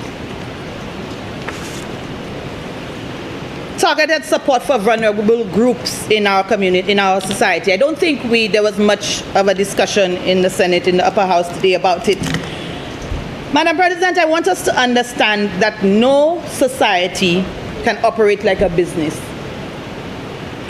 We need to understand that there are sectors and groups of our population that would always need assistance. It's not about profit and loss. It's not cut where we make a profit, we make a loss. They're unemployable and they're unemployed. In terms of the unemployed, we have been able to make strides in providing jobs and placements for persons who are able to work and who have not been able to find employment. And we've increased, and in the past couple of decades, this is the lowest the unemployment rate has been. And we also have to take into consideration those who are unemployable. We cannot decide that these people on the side, they're not contributing to NIC, so they're not important. We have to make arrangements for those people as well. And Madam President, under this new budget, the Prime Minister has clearly been able to facilitate persons who are unemployable and form part of the vulnerable groups in our society, and I commend him for that.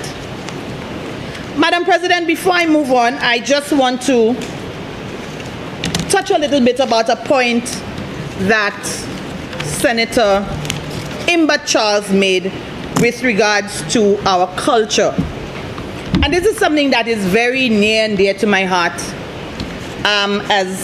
While I was in secondary school, I was very much involved in our folk dance groups at my secondary school. And so you have initiatives.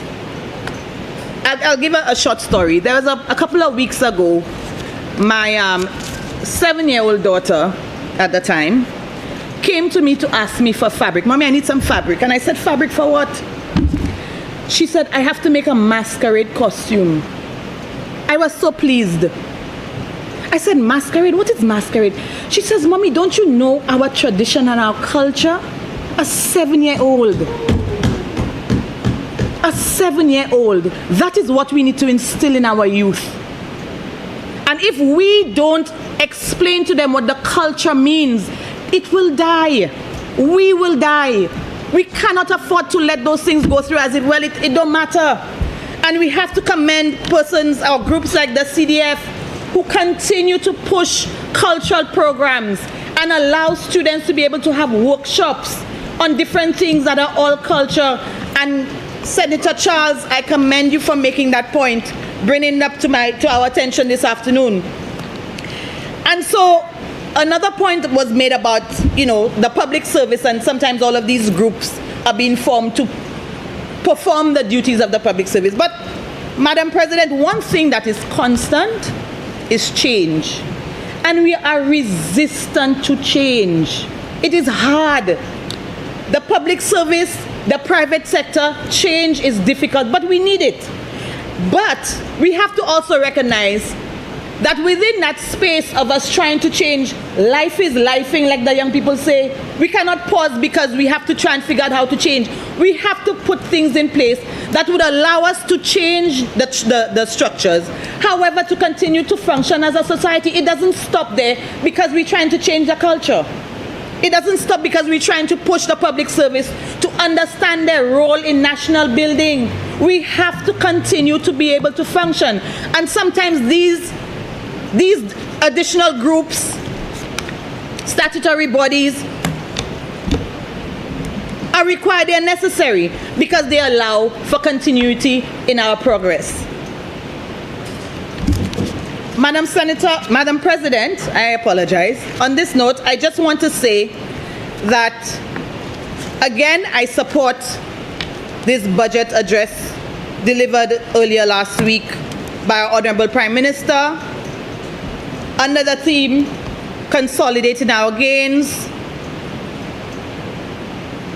Prospering in Uncertain Times. Madam President, these are uncertain times, with no doubt. But it doesn't help for us to just continuously instill fear for those who are looking to us for guidance. I think for every Senate sitting, I have mentioned, and I will continue to mention, the importance of senators in this upper house. We cannot continue to mislead the public because it is to our benefit or perceived benefit to instill fear in the nation. It doesn't help. It doesn't help. We are here to continue to educate the persons who are outside, Madam Senator, who are listening to us and who are listening to us for guidance and clarity and clarification. That is our purpose, part of our purpose here, to clarify so that the people can understand what is happening. We have to break it down so they can understand. It's not that we're fighting among ourselves to say this one say that and that. What's the bottom line? Where are we going with this? What are the solutions? And that is what this Prime Minister has done in this address. And again, I say that I commend him and the rest of the members of the government who have presented to us something that works, something that is functional, and something that will continue to support all of us. I thank you.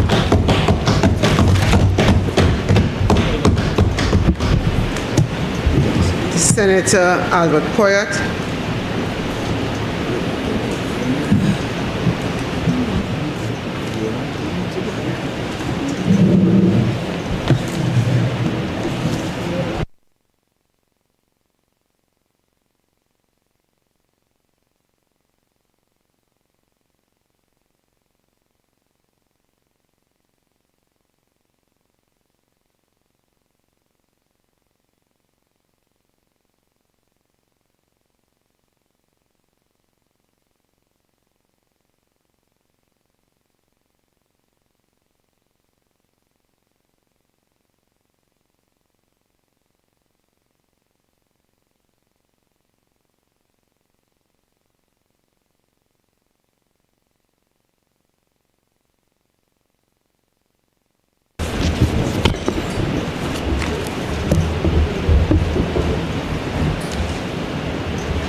Madam President, I rise in support of the Appropriation Bill for the financial year 2026 to 2027 as presented by the Prime Minister, Honorable Philip J. Pierre, in the lower house and as articulated by the Leader of Government Business in this upper house. Before I express my views and opinion on this budget, I want you, Madam President, to give me permission. Let me express condolences to the families of Lina Modest. She is sister to Father Atanas, former teacher, and she played a pivotal role in the Miku constituency. I want to express condolences, as you said earlier, Madam President, to the Jean family, who is parting company with your last aunt. I express my condolences and wish you all the strength. Madam President, this appropriation bill that speaks to $2,188,765,900 is one that the Honorable Prime Minister felt very comfortable in delivering to the people of St. Lucia. I want to take this opportunity to express, Madam President, my gratitude to the Minister of Labor and her Permanent Secretary for the recognition of my contribution to the labor movement at the local, regional, and international level. I want to wish all workers in St. Lucia and around the world a happy Labor Day, which is coming on the 1st of May. I wish them that in advance. I want them to continue to give their best to humanity. Madam President, budgets in St. Lucia has a tradition where I recall every budget used to be defined by a particular name. And for this reason, I refer to this budget as an impregnated budget with the support and opportunities for our people, with special emphasis on the youth. The budget was well woven and stitched and placed on solid pillars of consolidation, economic expansion, call for improved government processes for efficiency and effectiveness, place emphasis on resilience, infrastructure, supported by learning throughout life, not forgetting social upliftment that will create wealth for our people to live a decent life on this island called Helen of the West. The most beautiful in the Western Hemisphere. No matter what some people who may have their own aspirations may want to dismiss, the successes of this nation and under this government. It's a fact that the Honorable Prime Minister stated that it is a tax-free budget, and you must hold him to his word. It's tax-free. And the focus is on consistency. There is no debate here. There is no need for debate here. It's a discussion we have. Because for you to debate, you must have a position. And you do not have a position, so let's have a discussion. And that is what we are doing. And I think the leader of the opposition was correct when I sat in this house and he said he liked the budget.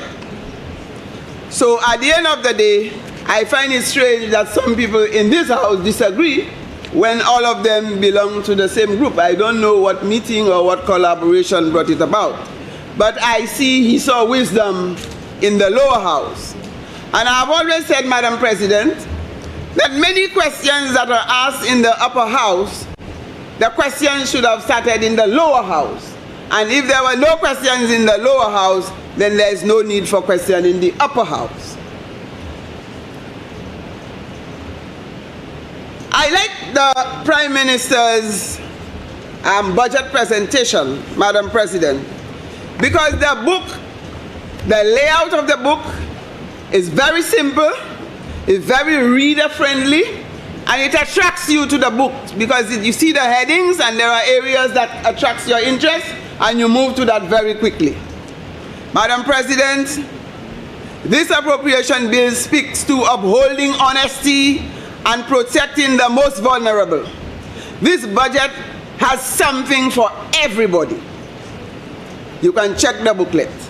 And the Prime Minister and the party he represented earlier before this budget and before the last election delivered a booklet.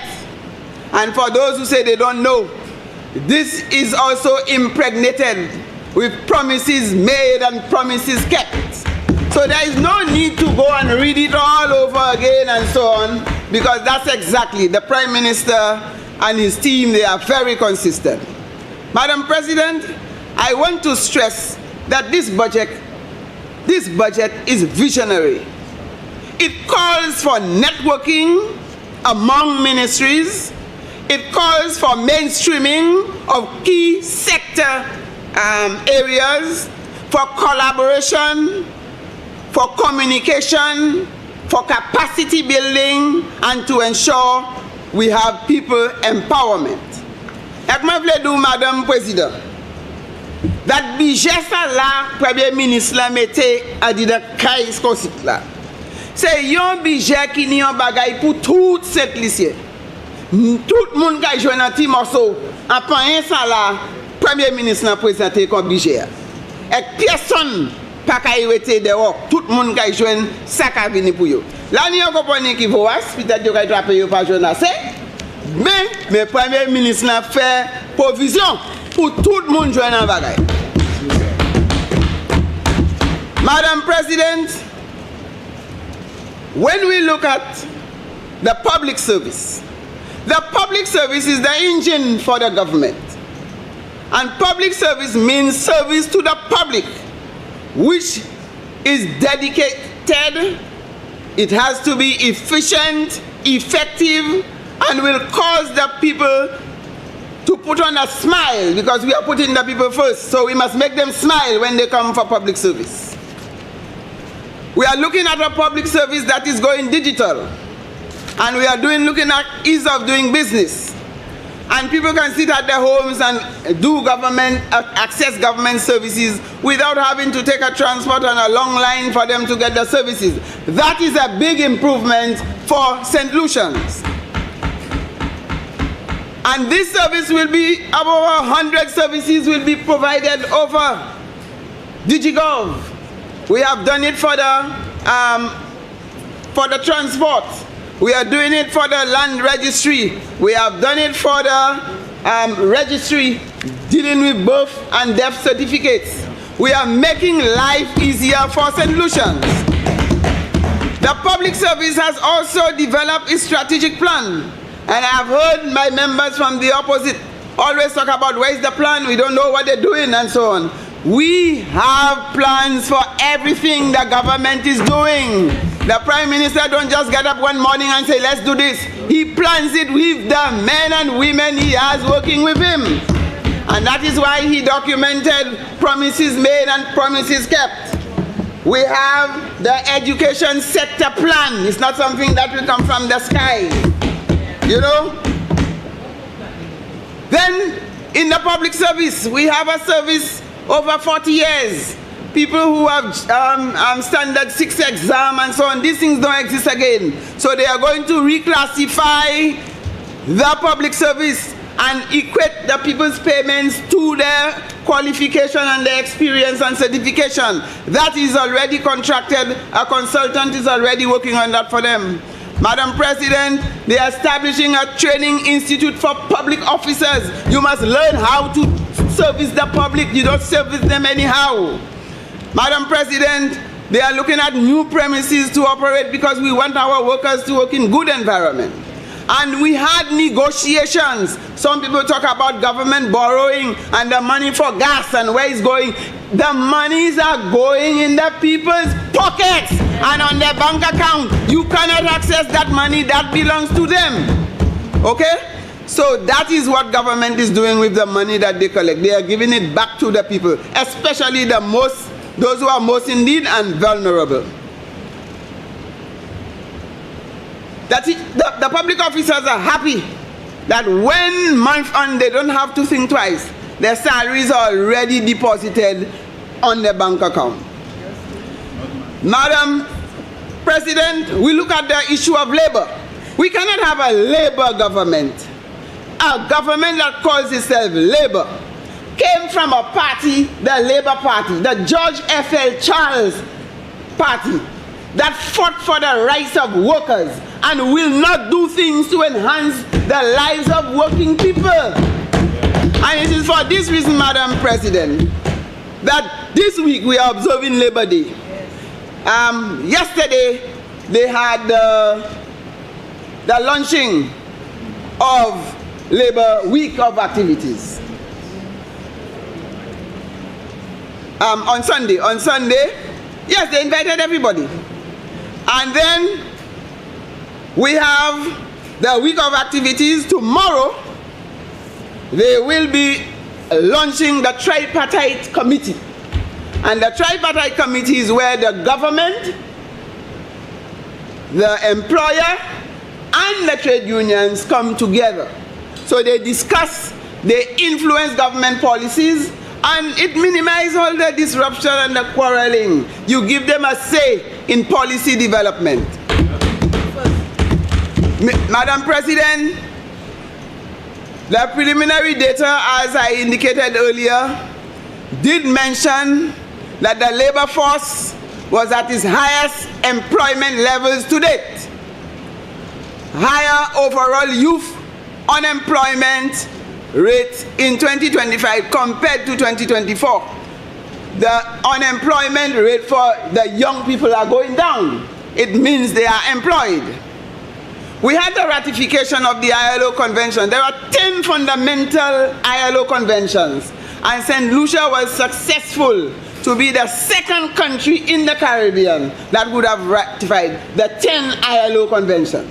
And right now, as we speak, we have the Director General for the Caribbean ILO office in St. Lucia, and he's there to see the launching of the tripartite committee for St. Lucia. That's a big achievement for St. Lucia, Madam President. And we spoke of the minimum wage. And the Prime Minister is moving from minimum because he is in top speed. He's moving to the maximum now in everything. Every good thing for the St. Lucian, he's moving to the maximum, and he's unstoppable. You cannot stop him. The people have given him a heavy mandate, and he understands what that means. They are going to review the Labor Act and develop regulations for the Labor Act, Madam President. Tomorrow at 10 at the Financial Administration Center, that is where they'll have the launching of the tripartite committee. You could go and see the employers and see the trade unionists and the government sitting together and discussing. There is no need for opposition. There is no need for opposition. We can come together and work together and make St. Lucia our liquor paradise. Madam President, this budget is so good and so beautiful. I feel I am sitting in a flower garden and carrying a basket of goodies to give to every St. Lucian. Madam President, this is what this budget is about. And I am so happy that this budget is actually catering for our young people. It is futuristic. We are living in the future. Madam President, when we look at the issue of gender, and we look at where women and men relate to each other, gender is not about women, it's about men and women sitting side by side, and they are equal partners in development. And we see where women and men as equals. In the Economic and Social Review, they said that on page 52, you can see gender balance in the workforce. The women are coming out now to work, and we're encouraging them to go into construction. That's where the big money is. In 2022, Madam President, we passed the Domestic Violence Act, and now they are developing the regulations for the Domestic Violence Act. And when there is peace in the home, when there is peace in the family, you see economic growth. When you have a lot of domestic violence, and in most cases the men beat their women, they cannot go to work. They have to take care of their children. That's loss of productive time. And when we manage that and we tell the men to take care of the ladies and the ladies take care of the men, you see things just moving. And the economy, for those naysayers, they will not see the economy going down. It will pick up because there will be harmony between men and women, and they'll love each other and they'll work together. If you look at the government's program, you will see how women are catered for by helping children. Anytime you go and help children, you help women. Anytime you go and deal with education, you help women. Because we have many single mothers. We have a lot of households headed by women. These people are struggling to make ends meet. And the Prime Minister is conscious of that, he and his team. And they put the social programs in place to help these people, Madam President. When you have VAT for sanitary napkins, who would believe that a cabinet of about 90% men will be the ones to say, let the ladies have VAT-free sanitary napkins? People always think when something affects women, it's only women that must raise it. The men were the ones that went forward because they understand. They never had period. So they understand when a woman tells you, I have period and I have pain, they feel sorry for them. And that's good. That's very good. Then you have the issue of mainstreaming gender. in government's budget and all its programs. In government's budget, they are seeing whether there is gender balance. When they put the money for whatever activity, how many women, how many men are benefiting from that? Who is getting work? Who is not getting work? Where is it going? Is it going to be okay for the woman? Is it going to be okay for the man? So you take that into consideration when you are planning the budget. I see the other members on the other side are trying their best to maintain some gender balance there, because this musical chair they're playing over there. One time this, one time that. But welcome, we welcome you this morning, Senator Nancy. We don't know who will come there next time. We just have to wait. We have the issue of national security and protective services policy. And we talk of crime prevention, Madam President. Prevention is always better than cure. There is no need to try and send the police to look for criminals when we have no criminals. What can we do to ensure that we do not have criminals in our society? And therefore, we have to nip it in the bud. We have to work in the communities, work in the schools, to train our children, train our young people, find work for them, so that they don't see the need to engage in crime. But some people, when they hear crime, they are so happy. There is crime in St. Lucia and they're looking for it. And sometimes it makes me suspect certain things, but I'll not say it in the House, Madam President. We are establishing a national criminal crime prevention framework grounded in research and data. All right, and we have developed a policy for crime prevention. Let us try and prevent crime, and don't ask, where is the police to go and chase criminals? We should have a country where there are no criminals. Our people, you see, when there is a murder, Madam President, you always see a mother that comes out and say, my little child, and was such a good boy, and whatever. You wonder if that mother ever knew what that child was about. And therefore, if we can get the parents to be closer to the children, to monitor them, to give them the support, they will not get these surprises, Madam President. The focus is to create opportunities for our people to be meaningfully engaged in productive activities rather than turning to criminal activities.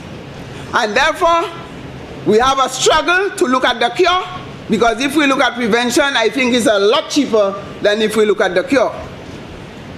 Haven't you seen the collective agreement? I want to ask my members on the other side. Have you seen the collective agreement that was negotiated between government and the Police Welfare Association? The number and levels of benefits the government has engaged to provide to our law enforcement officers? It's amazing. And when they talk about money for gas and wisdom, that's where the money is going. That's where the money goes. Right? And all the government needs to do now is to expect efficiency and productivity from the officers. We are doing our part as a government. There is a long list. The Northern Police Divisional Headquarters, they call it the Police Hotel. That's so nice, they call it a hotel. We have the Police Southern Divisional Headquarters that was abandoned by the last administration. We have the fire service. We built a fire station in Canries. We purchased ambulances and fire trucks for the fire officers. We repaired so much work we had to do at Bordelais.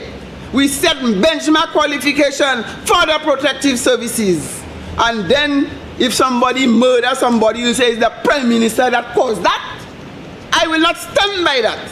It's not the government. We are doing our part. And therefore, the public must work with the police.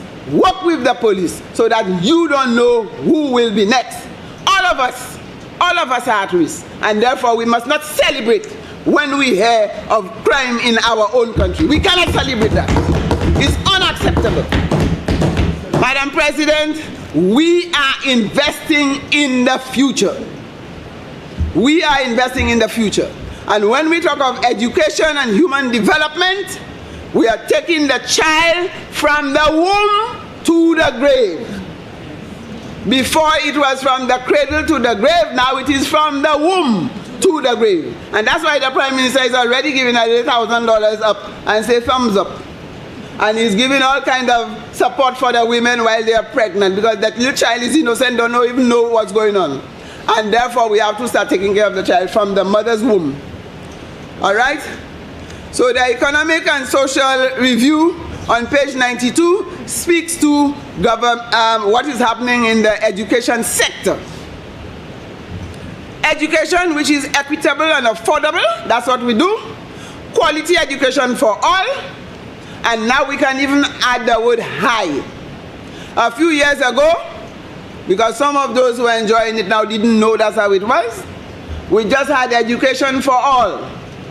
And there's a guy who said in Africa they put 200 children under a tree and they said we are providing education for all. They said no, let's put quality.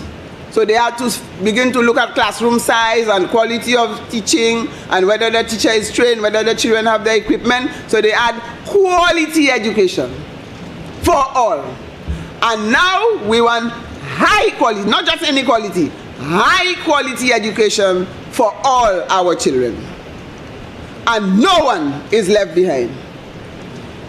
We cater for the early childhood. You heard the Prime Minister said he's trying his best to ensure that every child should have access to early childhood education, not those who can afford, every child. Then we have the primary education. Then we have the private primary education. Some people want to send their children to private school. Government is still giving support there. We have the public secondary education.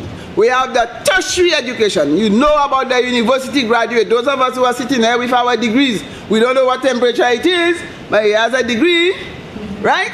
We want to see the next generation get theirs too, so that their temperatures go up.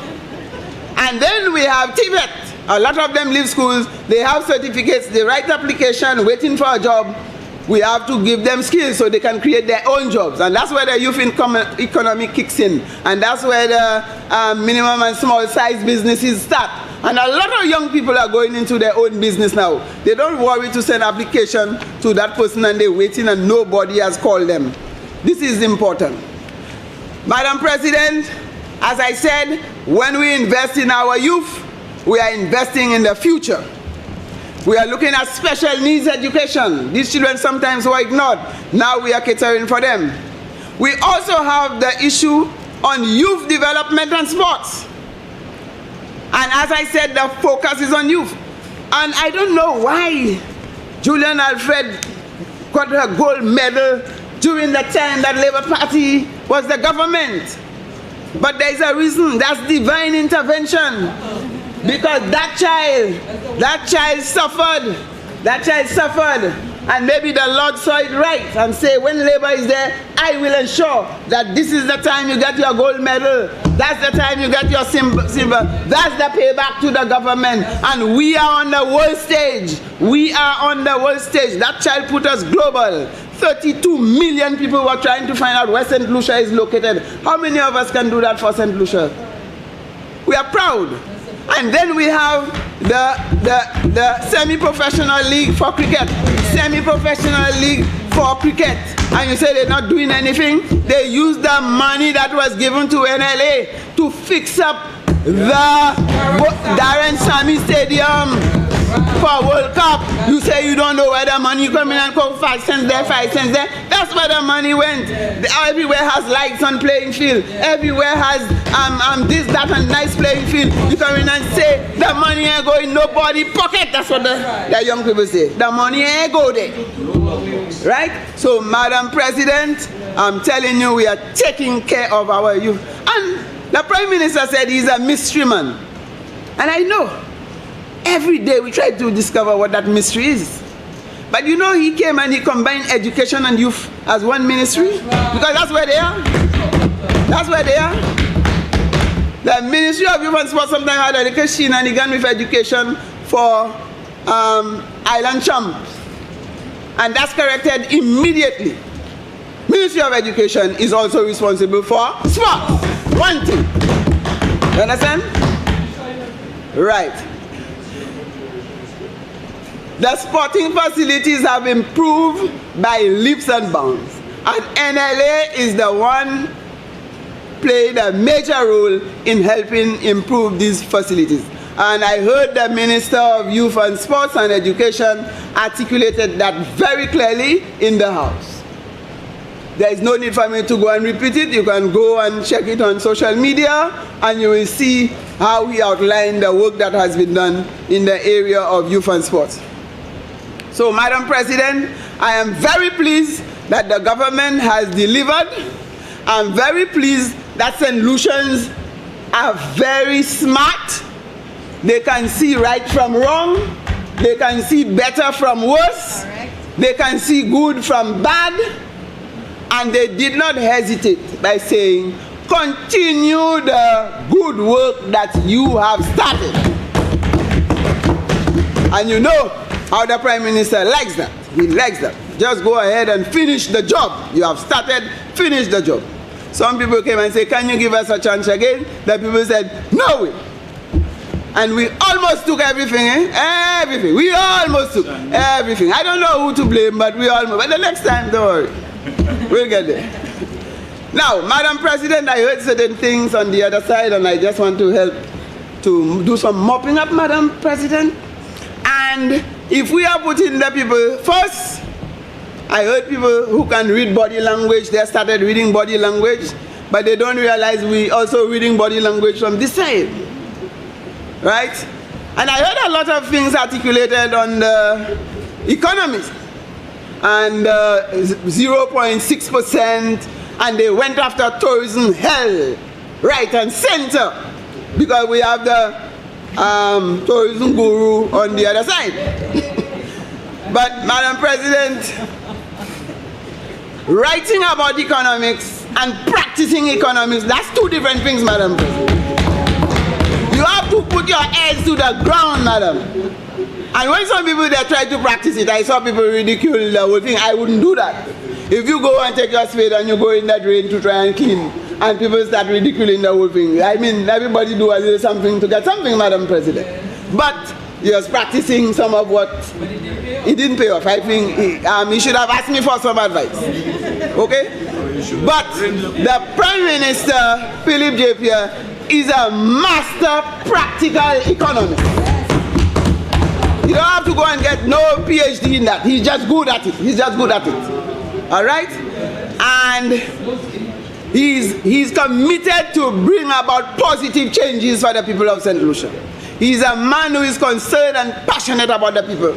And the people in his constituency understands that very clearly, and they give him the mandate over and over and over.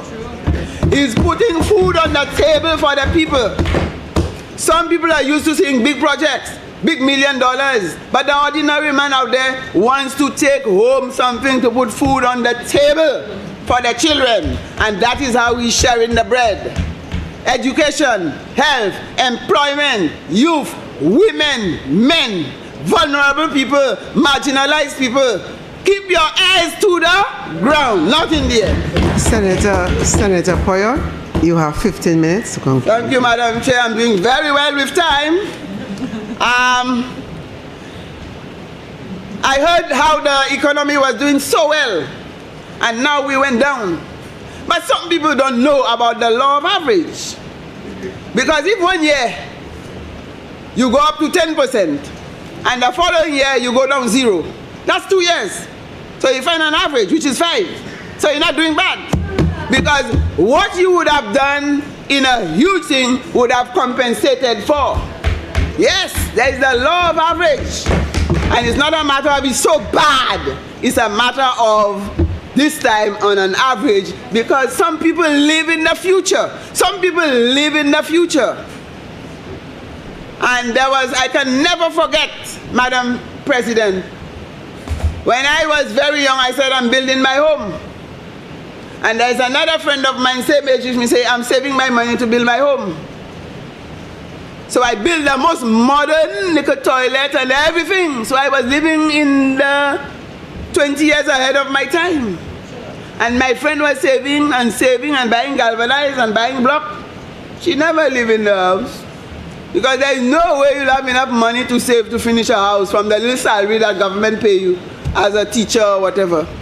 So I live in a decent home in the bush. and my friend had to stay and wait until that house will be built. So that's what we call living in the future. If you die, it's okay. You have already lived in that next 20 years, you have gone to the moon and back. You understand? So we have to respect the law of average. That when the economy bounced back, we went right up, and therefore now it's stabilizing, and the Prime Minister is consolidating, and then the flight continues. Madam President, those on the other side, well, he gave some advice to the Prime Minister, and he said, for 25 years, I said, good, he has it right, Madam President, because Labour will be there for the next 25 years. That's the advice he gave. All right? So the Prime Minister is listening, and he will take the advice so that Labour Party stay there for the next 25 years. The advice you gave is good.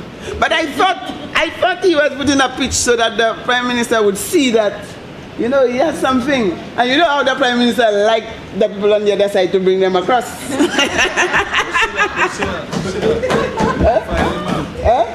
They'll fire him. If the man is of quality, what happened? You don't know. He'll know where to find himself. He's not wasting his time there. The law of averages, okay? So apparently, maybe somebody might be saying, PM, watch Tommy not doing too bad. We better send our net to see what we'll catch. But I don't know. I can't read the Prime Minister. He's a mystery man. All right? The Prime Minister said no taxes, and he's keeping to his word. And then my senator over there talked about the 2.5% on the health and security levy. The health and security levy. For the record, which senator? Let me see, 2.5. Senator Descott? You? Senator Descott? Okay, the health and security levy. The health and security levy, Madam President, went into a lot of the health services we provided. The security, I articulated everywhere the Prime Minister put in the money for police, for borderly, for fire, for everything. There is no secret. The Prime Minister presenting even an open book. There is no secret. He don't go home with no little patch it with part of the money and whatever. Everything is there for everybody to see. So you can see where the money goes. And it's not much. It's not much. Some people make it sound, because the health and security levy is not on some of the basic items. A lot of the things people use every day, they don't have the 2.5% levy on it. So it's just a little 40 million or something, 53 million. No, that's what it was before the UWP had removed the 2.5. Yes. Okay, so don't do no maths upside down there with me. All right. So I said, all what the Prime Minister, when you see the Prime Minister borrows, from what I know, he thinks very well before. He just go out there and borrow. He don't just go and borrow. He has to know what will that money be used for. How will that benefit the people? Because remember, I'm taking on a debt on behalf of these people. So they must benefit from it. All right? So he's basically helping them live in the future. I heard the other side spoke about how during the low tourism season, how the people are unemployed and they have to go on rotation, but that has been the way, and they find additional employment. Government is creating other options, so when they are no longer in the hotel, they can go in these areas to work to continue to support their family. And I heard people are so concerned about what's happening with the money. But we had a long list of monies that was spent, and nobody could explain to us what that money was used for. The 7.3 million for vaccine. You understand? We never got one vaccine. And versions of COVID came after that.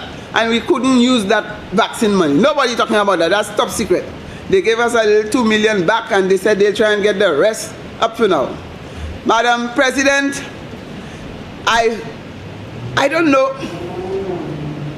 When we talk about, Senator Nancy Charles spoke about, she break down the gas money into little pieces, and then she arrived at what she wanted to talk about, which is the percent that they were charging for road to improve the road. So I don't know when last, if she has driven to Soufre to see about 80% of the road what it is like. I used to travel so far and it was real bad. If you haven't been there, take a drive, you'll see where the money goes. That's one. She just came back. The Millennium Highway, when I drive through there, I feel I'm in New York. So, somewhere in Washington. So, did you pass there recently? That's where the money went. Then, there is the Montseton to Gros-Îlet. I drive on carpet from my home to Gros-Îlet now. I don't have enough under my vehicle. I'm very comfortable with that. They have the Norbert Road, Jessica Road, carpet, and the list goes on. Every constituency has a piece, so the money is being placed in the right pot. There is no lockbox where we don't have the key. We cannot open, we can't even find the box. And if we find the box, we don't have a key to open it. So we are still at zero. So as far as I'm concerned, Madam President, the Prime Minister is doing a fantastic job. He has presented a brilliant budget. I think we are here just to give him the okay and say, full blast, implementation. Just implement what you said you will do. That's all we are doing now. And Madam President, I have no other comment but to give my full support to this appropriation bill and to the Prime Minister and his team, and let him continue to do the work that people have entrusted in him and fulfill the mandate that they have given him, and let us make St. Lucia a better place for everybody to live. I thank you, Madam President.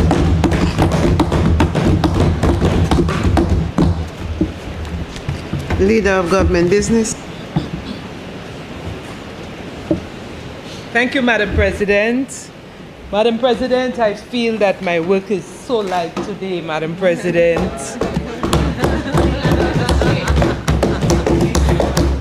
I want to thank my fellow senators on the government side for the splendid representation of our government.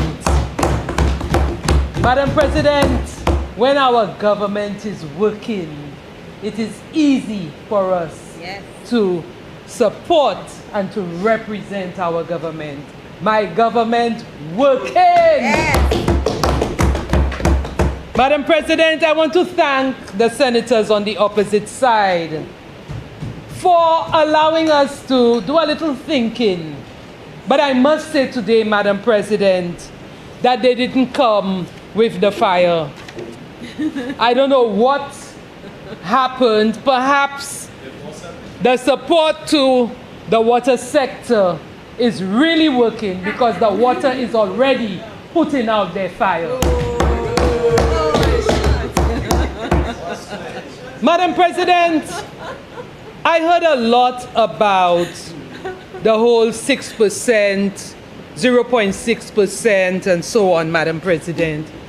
But Madam President, I just want to go back to just one of the slides that I presented.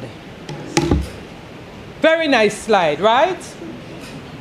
But Madam President, this slide is what, this picture says it all. This picture says it all, Madam President, and I was hoping that I could have just kept this slide up throughout the entire debate today. Madam President, what this slide is saying is that we got an economy in 2016 must have been about 3% growth. And we saw not only the dip in 2020, but we saw a decline for the how many years that they were there. That is what this graph is showing. A decline, declining. The graph looks like we're going down the Darling, Madam President. Nuka de san soufouye, Madam President. Le nou kite, what's the name of that place? After we leave Anslavedi, we reach bouton. Le nou wive bon bouton, nou ka just descend. That's when we smelling the bricks in the car, Madam President, until we reach by the cemetery in Soufrière. That is what this graph is showing. That is what this graph is showing, Madam President. Ça vle di, Madam President, le gouvernement United Workers Party te ka bati peyi sa la, nou te ni negative, nou te ka desan. Le COVID wive, nou desan platate. That is what this graph is showing. That is what this graph is showing. But it is when the St. Lucia Labour Party took this country, when the Lord came and saved us in 2021, that is when we saw recovery, Madam President. That is when the leadership, the proper management, the measured, steady as you go leadership of this country recovered this country from the recklessness that we saw from this graph. Yes. That is what it is, Madam President. So if you notice, Madam President, I think it was in 2022 where we peaked at 22%, and then we see the decline, and then we're smoothing off. And if you notice, we're smoothing back off. It has to take someone who is capable of managing a country to bring it back where it is there, Madam President. And if you read the forecast, Madam President, kalte gloom and doom yo vle mene ba nou. Yo pa ka li tout bagay, Madam President, because, Madam President, we're seeing that there is a forecast of improved growth in this 2026 coming up. Okay? So, Madam President, when we come and talk about, like Senator Poyot is saying, you pa many average, you can add and subtract. So you want to add 4.6% growth, which we had in 2024, and then when you put the 0.6, you're saying that we fell by 5.4. Madam President, ga graph la. And what it is saying, so harbor on your 0.6, celebrate, drink your champagne, drink your wine, because we fell by 0.6. Okay? However, Madam President, we also have to look at the very same tourism figures that they are presenting there as if we have done so badly. Madam President, no economy remains stable. Every economy moves, goes up and down, but it has to take a proper manager, accurate, a measured leader to take an economy with an empty treasury and produce a primary surplus. DOD, the advisors who were there with them at the time want to now come and advise the current Prime Minister, who has shown to the people of St. Lucia that he can manage this country. They have given him a resounding mandate twice. The same people who brought the economy down want to now come and advise this Prime Minister about improving the economy. Madam President? But Madam President, for me, yes, as persons, as we as legislators, it's our responsibility to look at these figures. It's our responsibility to make strategic interventions to ensure that our country remains stable. And I have every confidence, Madam President, that under the leadership of Philip J. Pierre, Honorable Philip J. Pierre, this economy will not only remain stable, but will rise again. I believe that in my heart of hearts, because he has proven that he will do it. And Madam President, like I said in my opening, we are not operating in this world alone. Economist Senator Tommy Descott would know about exogenous shocks. These are things that I learned when I did economics. COVID is exogenous. Blame it on the COVID. Blame it on the COVID. COVID là toujours, Madam President. But Madam President, we are in stable hands, Madam President. For those who do not know economics and want the people of St. Lucia to believe that our country is doing so badly, Madam President, let me just take you to just some statistics on gas prices, okay? Because you're hearing, I lost my page. You're hearing that, I'll have to skip it because I lost my laptop, my iPad reset, Madam President. But I was going to present some figures on the price of petrol in the Caribbean. Because from what we're hearing, as if we are the highest in the Caribbean, that is not so, Madam President. Madam President, the price of petrol in Barbados is much higher than us.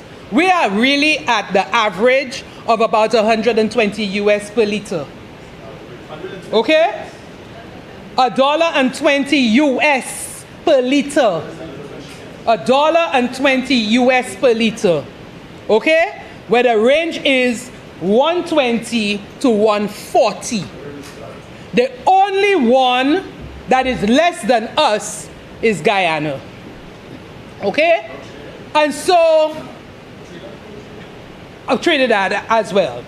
So, Madam President, when we're trying to say to the people of St. Lucia that by Thelma Move, Madam President, that is not altogether true.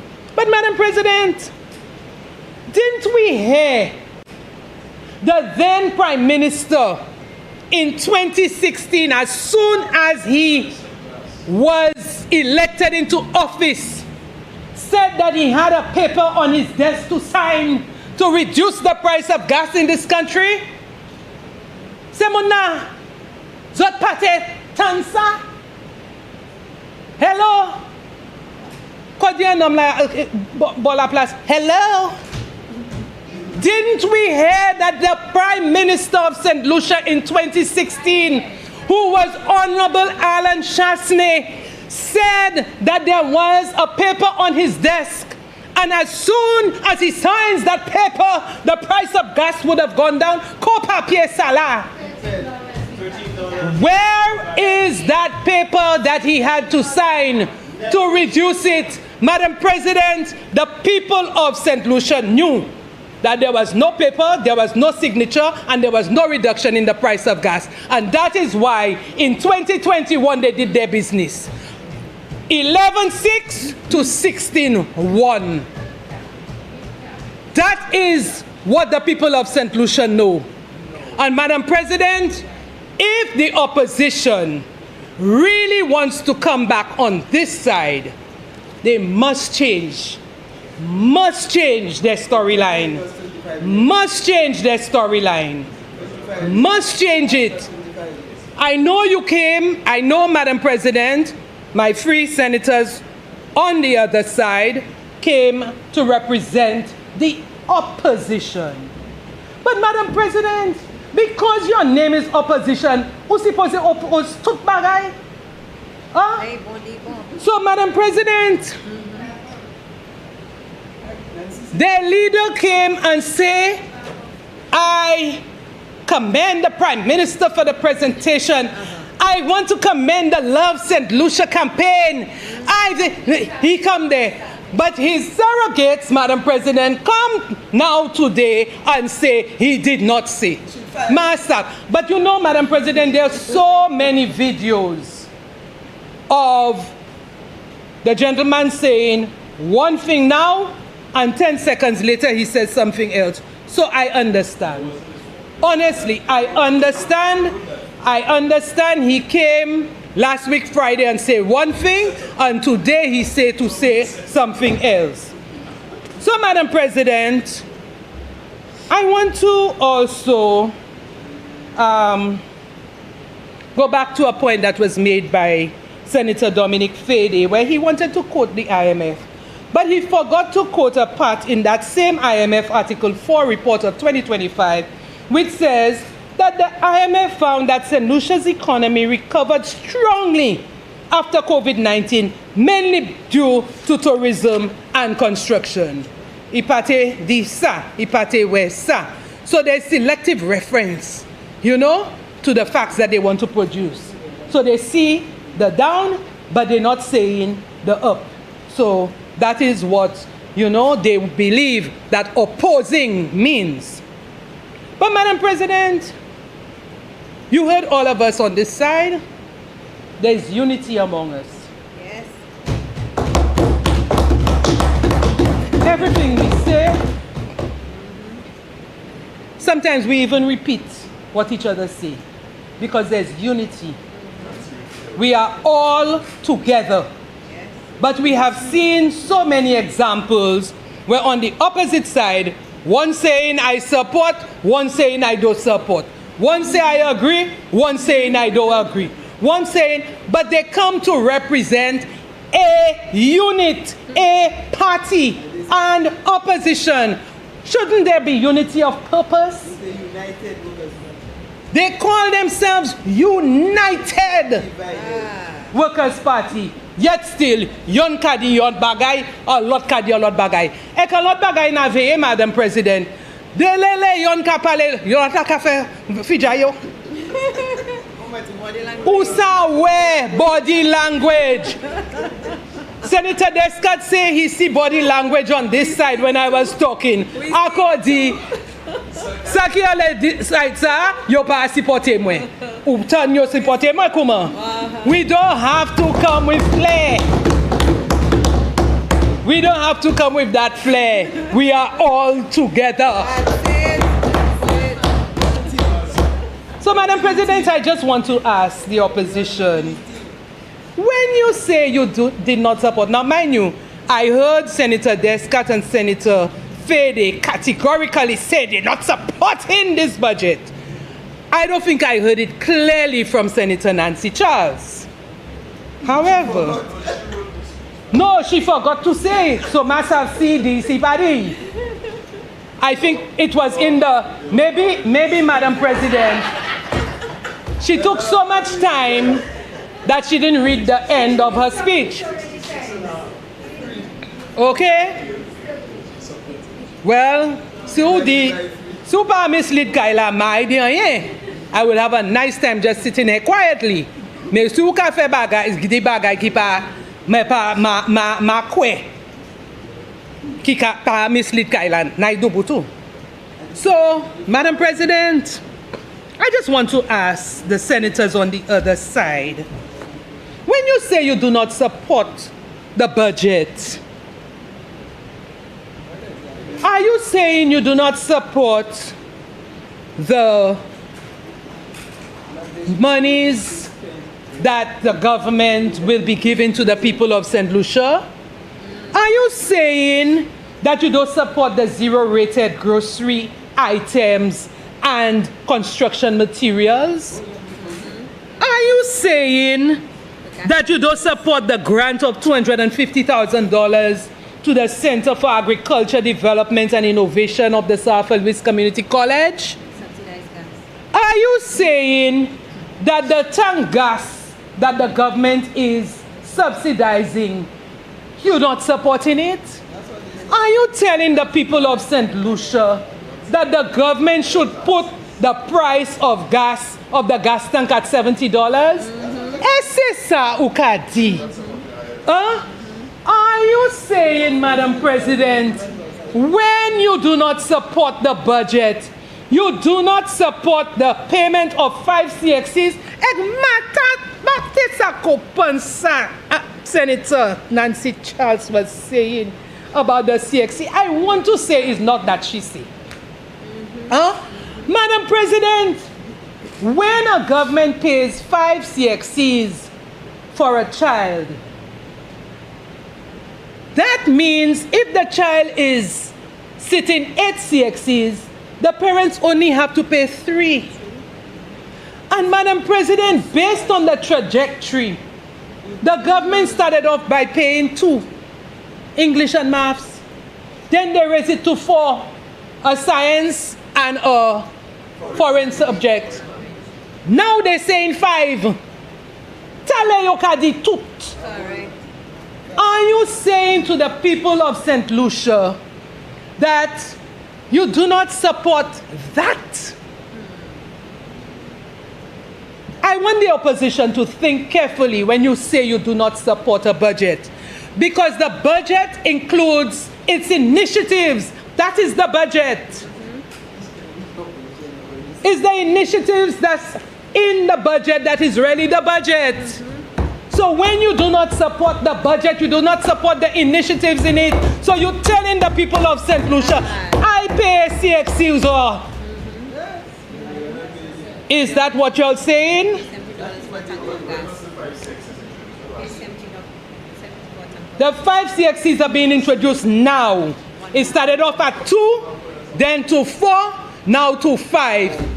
Uka sipote ebe upaka sipote. Udi upaka sipote the 5 CXCs to the people of St. Lucia. That is what you have said.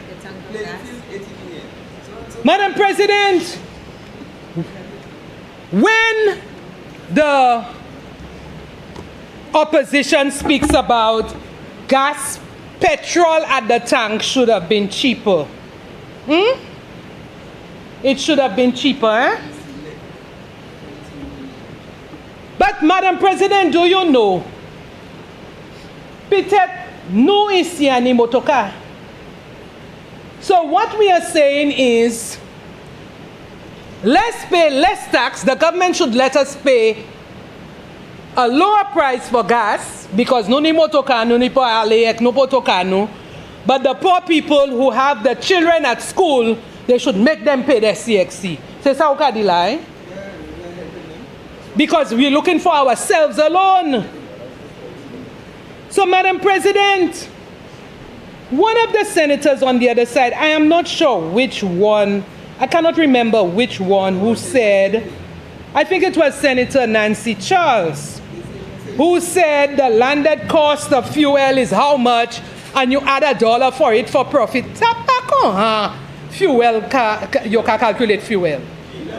Let me tell you how fuel is calculated. Well, she still did not say what she's supposed to say. The correct way in which the price of gas is calculated. So let me tell you how it is calculated. Monday, April 20th. Here's how the price of petroleum is built up. You have your base, CIF. Let me talk, then, Mr. Base CIF, $11.18 per gallon. Excise tax, $2.05, $2.05. She said $1. $1. No. Service charge. Service charge. the service charge. Huh? Madam President, landed cost, $13.90. Company margin, $1.01. Wholesale price, $14.90. Retail margin, $1.10. Util retail price, $16. Okay? So your maximum unit wholesale price is $14.90 and your maximum unit retail price is $16. Pa fese munakwe u hen gas bo lamea bo slaspa bo potla eku makamete $1 alay eku nipu van nikoha. Not so, Madam President. That is not. This is the build-up. This is how. That is 2026. Okay? So, Madam President, now here is that. Madam President, can I stand a point of order? Madam President, Senator Charles. I stand a point of order that the honorable member is misleading the House and misconstruing what I said. I quoted the CIF landed price as per the Social and Economic Review for the year 2025 in this, and the average, and I said that. Madam President, the leader of government business is quoting the $11 and $13 CIF price for 2026 to show that my calculation is not correct, whereas she's not quoting exactly what I said. I quoted $8.88 as per this. In 2025, she's quoting $11 or $13 as at 2026. So I would like the honorable member to quote exactly what I said. I think Senator Jean indicated that she wanted to explain how the calculation should be. So she went through her version or that version of the calculation. I'm happy that you clarified what you said, but I don't think she misquoted you by saying you said that. She just said you tried to do X, Y, and Z, so she is giving the breakdown at how it should have been done. Okay, so I don't think anybody is wrong per se or misconstrued. Thank you very much, Madam President. And I want to thank Senator Charles, but my issue was not with the figures, my issue was with the calculation, the method, the formula, okay? The formula. Maybe in trying to fast track your presentation, you missed out certain elements, Madam President. But Madam President, when we do not support the budget, are we saying, and that is the bottom line, are we saying that motorists alone must get reprieve from the price of gas, but the poor people from Fulasho, from Millet, from Marsha must pay the 5 CXCs for their children? I'm asking, is that really what we want when we do not support the budget? Madam President, when we do not support the budget, we talk about the youth economy as if the youth economy has done nothing. When we put money into our youth,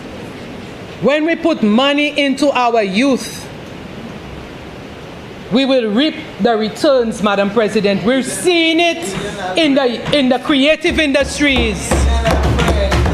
We're now seeing youth in agriculture.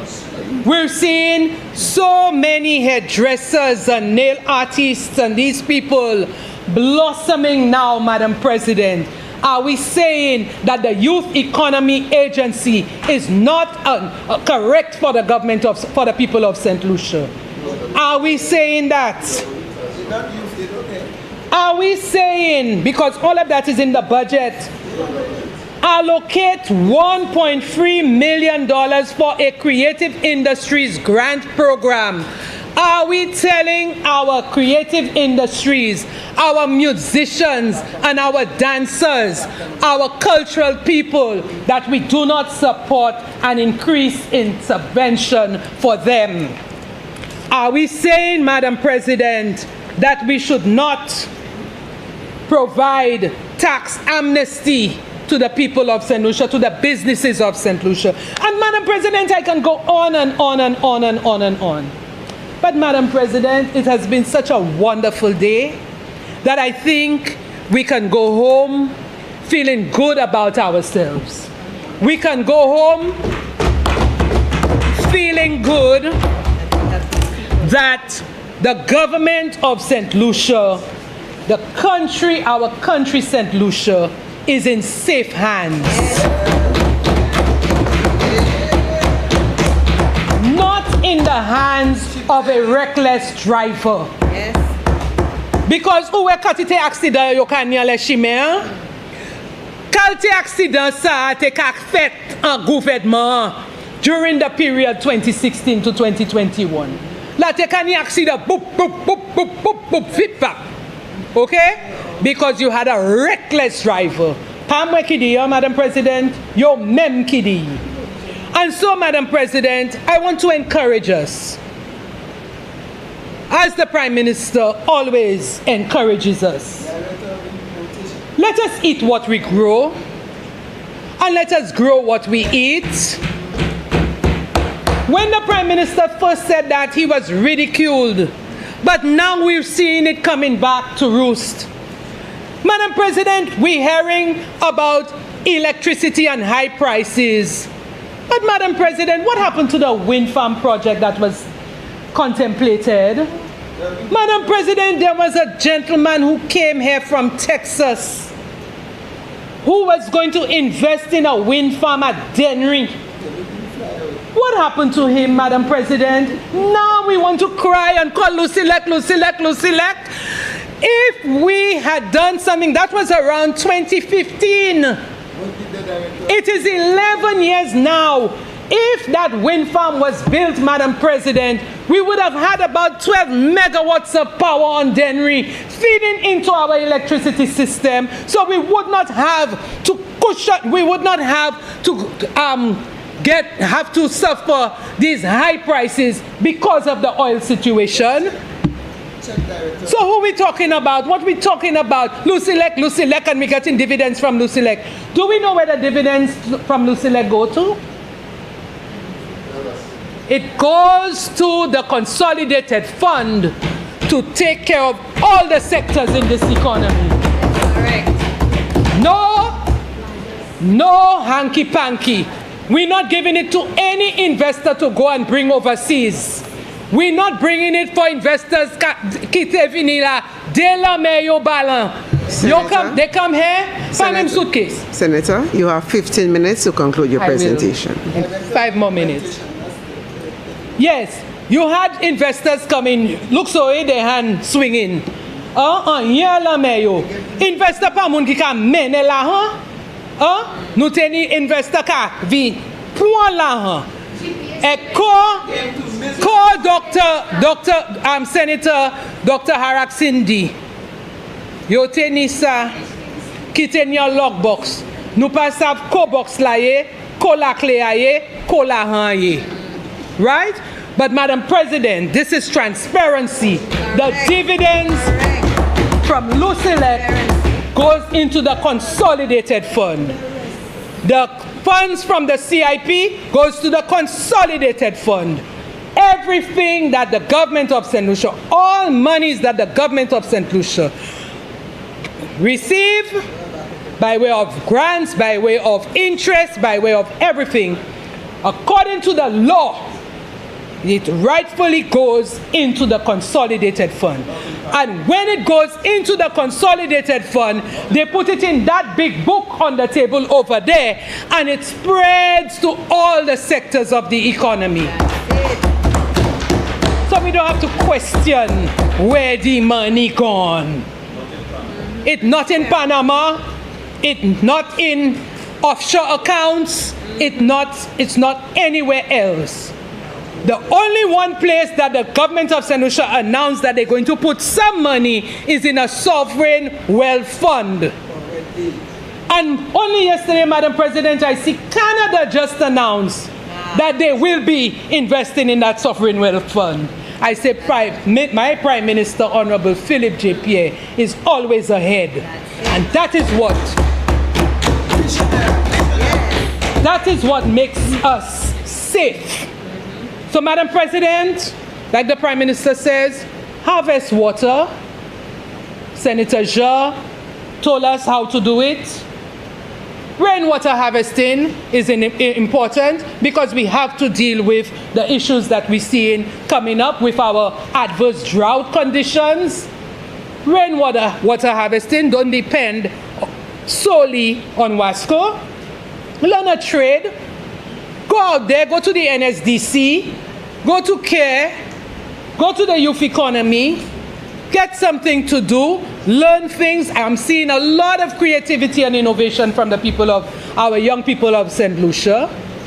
He also reminds us, don't go and overstay in people's country and seek amnesty. So when they impose visas on us, don't do that, my people. Madam President, in this budget, as I summarize, I see no new taxes. I see continued amnesty to the people of St. Lucia, and I see a national security strategy that everyone will benefit from. So, Madam President, I unequivocally, with all my heart and with everything within me, support the Appropriation Bill 2026-2027. And I give my full commitment to continuing to serve the government and people of St. Lucia in this Senate for the next few years. I thank you.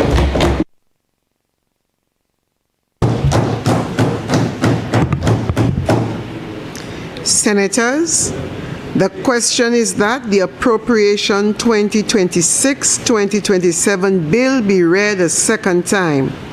I now put the question.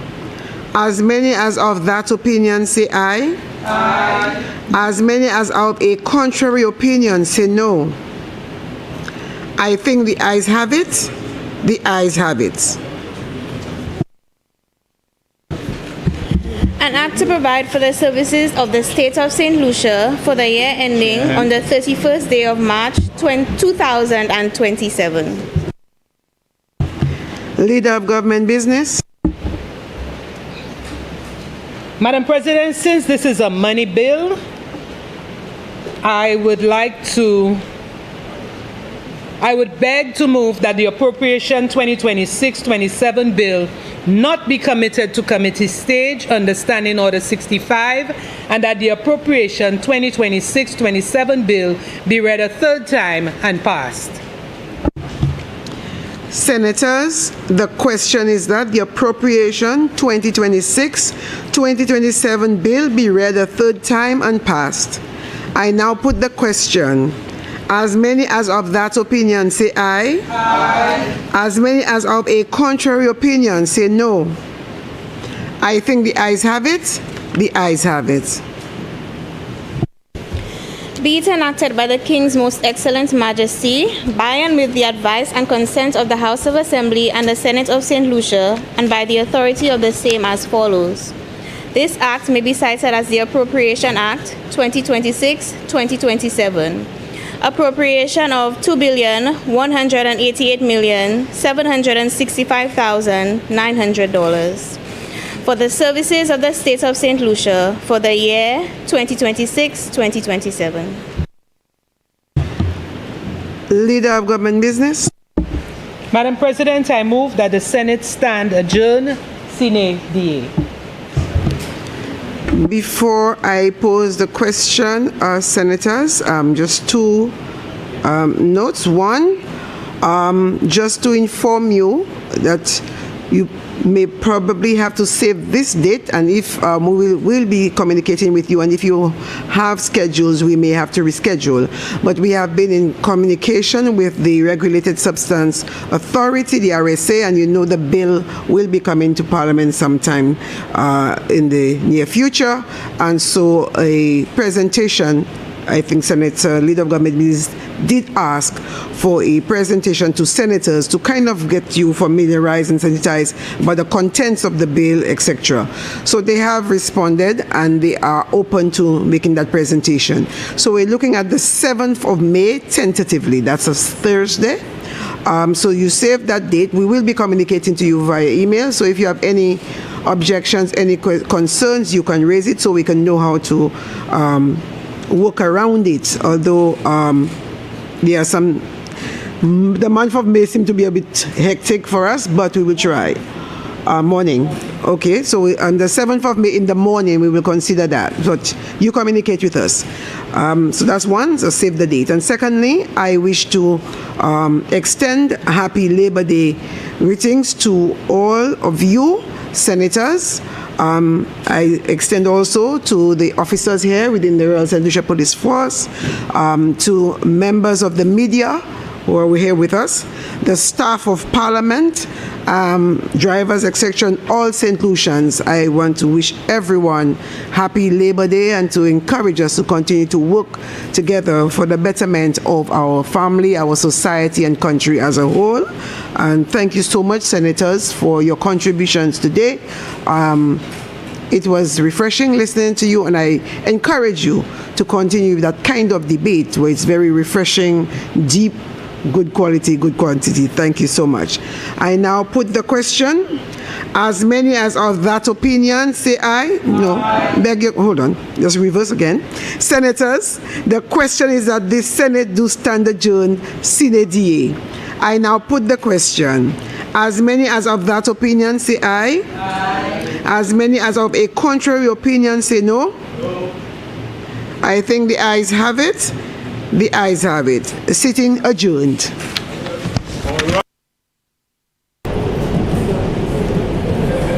Go ahead. No, go ahead. Well, Michael, we've come to the end of the day of debate on the 2026-2027 Appropriation Bill in the upper house of Parliament, in the Senate. And it is a day where we saw, well, normally we would have, I think, 11 members. 10 really would be on the floor. The 11th one would be the president, who would only get involved if there is a tie and would have a casting vote, but that didn't happen, of course.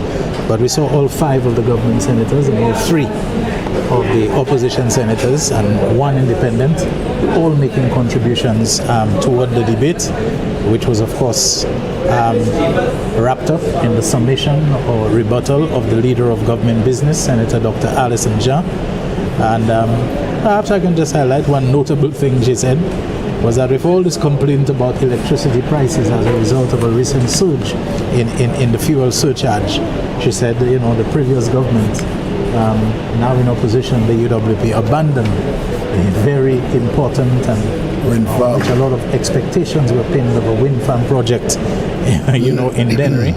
And she also said, you know, the UWP criticism of the increased fuel surcharge does not gel with the realities of what drove, you know, the surcharge recently. You know, the war in the Gulf, in the Strait of Hormuz, involving Iran on one side and the US and Israel on the other side. Before her, we heard Senator Dr. Virginia Albert Poyot, who said, you know, she took on the fact that the opposition is criticizing the government for doing things in a kind of a very unplanned manner. And she said, no, there are plans for everything that the government is doing. And this is a government of strategic planning in every stage of its affairs. We heard Senator Matunia de Turville before that. She's a lawyer, of course, and she legally dissected a lot of things. And Senator Honorable Dr. Shanda Harak Singh, and we are saying Senator Honorable because apart from being in the Senate, she's a member of the Cabinet of Ministers, a minister in the office of the Prime Minister, and she very strongly defended the current government's record on unemployment compared with the previous UWP administration of 2016 to 2021, and providing figures to demonstrate. And you know, before that, after that, we had heard Senator Poyot explain what she said was the law of averages. That yes, the fact that you went down 0.6% which is 0.75%, just about 0.5% in 1 year, does not erase the fact that you had 5, 6, 7, whatever percentage of increase in the other years of a term, because last year 2025 would still have formed part of a single term from 2021. All right, so and I think the very first senator to speak after the lunch break was Senator Nancy Charles of the opposition. She, as we know, is a very animated and forceful person, but she mentioned that what they were mentioning as being support by the leader of the opposition in the lower house, Alan Chastney, as support for the appropriation bill was not support, she said. She said he complimented, the Prime Minister and the government on the presentation, but they still frown on the contents. Very interesting differentiation that she made, which I hadn't heard before. And she also challenged, saying that unemployment is not as low as the government has been portraying. And I believe this was also taken on, especially by Senator Shanda Harak Singh. So while many people regard the Senate as being kind of like a not so interesting part, what we have seen here today, I think, seriously challenges that point of view, because I think we had a very riveting day of the debate in the Senate. I actually made a point to someone recently that the Senate has never been as interesting as it has been lately. Yes. Particularly, my phrase, particularly as in the mix-up of the crowd. Yes. Ça nous aujourd'hui nous avons fait nous venir au bout de session qui consiste ça c'est Sénat là côté ça c'est ça veut dire nous partenir c'est 10 mamans ça c'est 5 évêques il y en a ces mamans ça c'est sénateur Deli il pas présent il attendait en activité gouvernement de l'autre pays avec ça nous est qu'on dit nous c'est en session il partait comme désordre et bien il partait une pièce à les casser chaque façade là présenter façade façade gouvernement toutes ces mamans présenter façade gouvernement qui a supporté aussi façade opposition c'est aussi fait même bagarre là présenter façade qui a dit comme que yo pas ni confiance en disant présentation premier ministre ça qui dit yo attaquer situation là c'est l'huile puis l'huile gasoline yo dit comme on est en limo c'est sinon ça présente ça c'est face à le gouvernement présenté comme que l'année chaque travail il dit ça pas vrai pièce ça fait à chaque bagaille il dit c'est pas vrai quand même face à le gouvernement dit pas d'accord et puis ça avec nous tuer raison qui était faite bien moi ça dit aujourd'hui c'était une bonne discussion sur tous les deux façades là aussi avec même c'est sénateur indépendant ça c'est Amber Charles il aussi by présentation il même dit et puis particulièrement concerné qui gouvernement servi puisque façade gouvernement dit management l'économie qui est tellement bon là qu'il y a plus c'est plus avec sénateur Amber Charles qui l'agence là qui a fait en plus c'est bien pas le servir mot qu'on profite mais plus l'argent yo que gouvernement qui a servi à d'une manière et bien manager à d'une manière qui bien il aussi parler en chai à ce ça fait qu'il tire avec la rose avec Margaret qui est tellement important pour le pays pour recogniser comme ça veut dire que World Heritage en l'occasion spéciale par UNESCO. Généralement, il y a une bonne discussion Shelton avec moi ça dit moi apprendre à cher. So nous voulons remercier tout le monde qui a regardé nous à la station NTN, National Television Network, et puis aussi qui a écouté nous à la radio à la fréquence 97.3. 97.3. Et avant nous aller, pas oublier les BD. Oui. Nous avons souhaité tout le monde, ça c'est Pidi.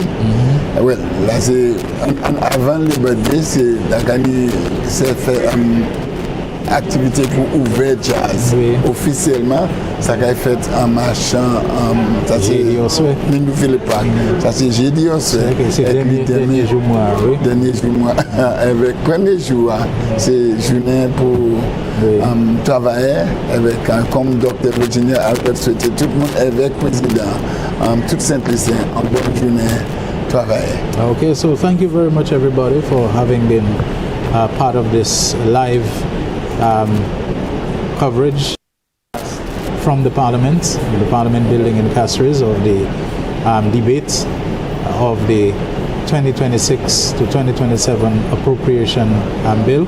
And as Michael has told you in the Quayle, that on Thursday, the 30th and final day of the month, we will see the opening of the annual St. Lucia Jazz and Arts Festival, as it has taken place for many years, a few interruptions in between, but at the Masha grounds in the constituency of Castries East.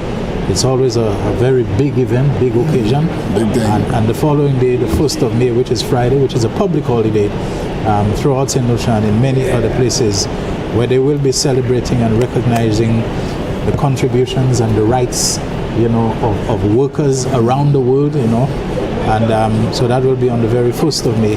And we take this opportunity to wish everyone a happy Labor Day, especially those who are involved in organized labor, otherwise known as trade unions and worker associations, and so on. For that day, we wish you the very best. And so from the Parliament building in Castries, we want to wish you a wonderful and safe evening and all the best. Don't know if Michael has any word after this. Non, on peut dire merci un peu et puis nous avons vu maintenant en station MTN, elle va continuer à faire garder MTN pour tout ça qui est bon, qui a fait en gouvernement Saint-Lucie. Merci et une bonne soirée.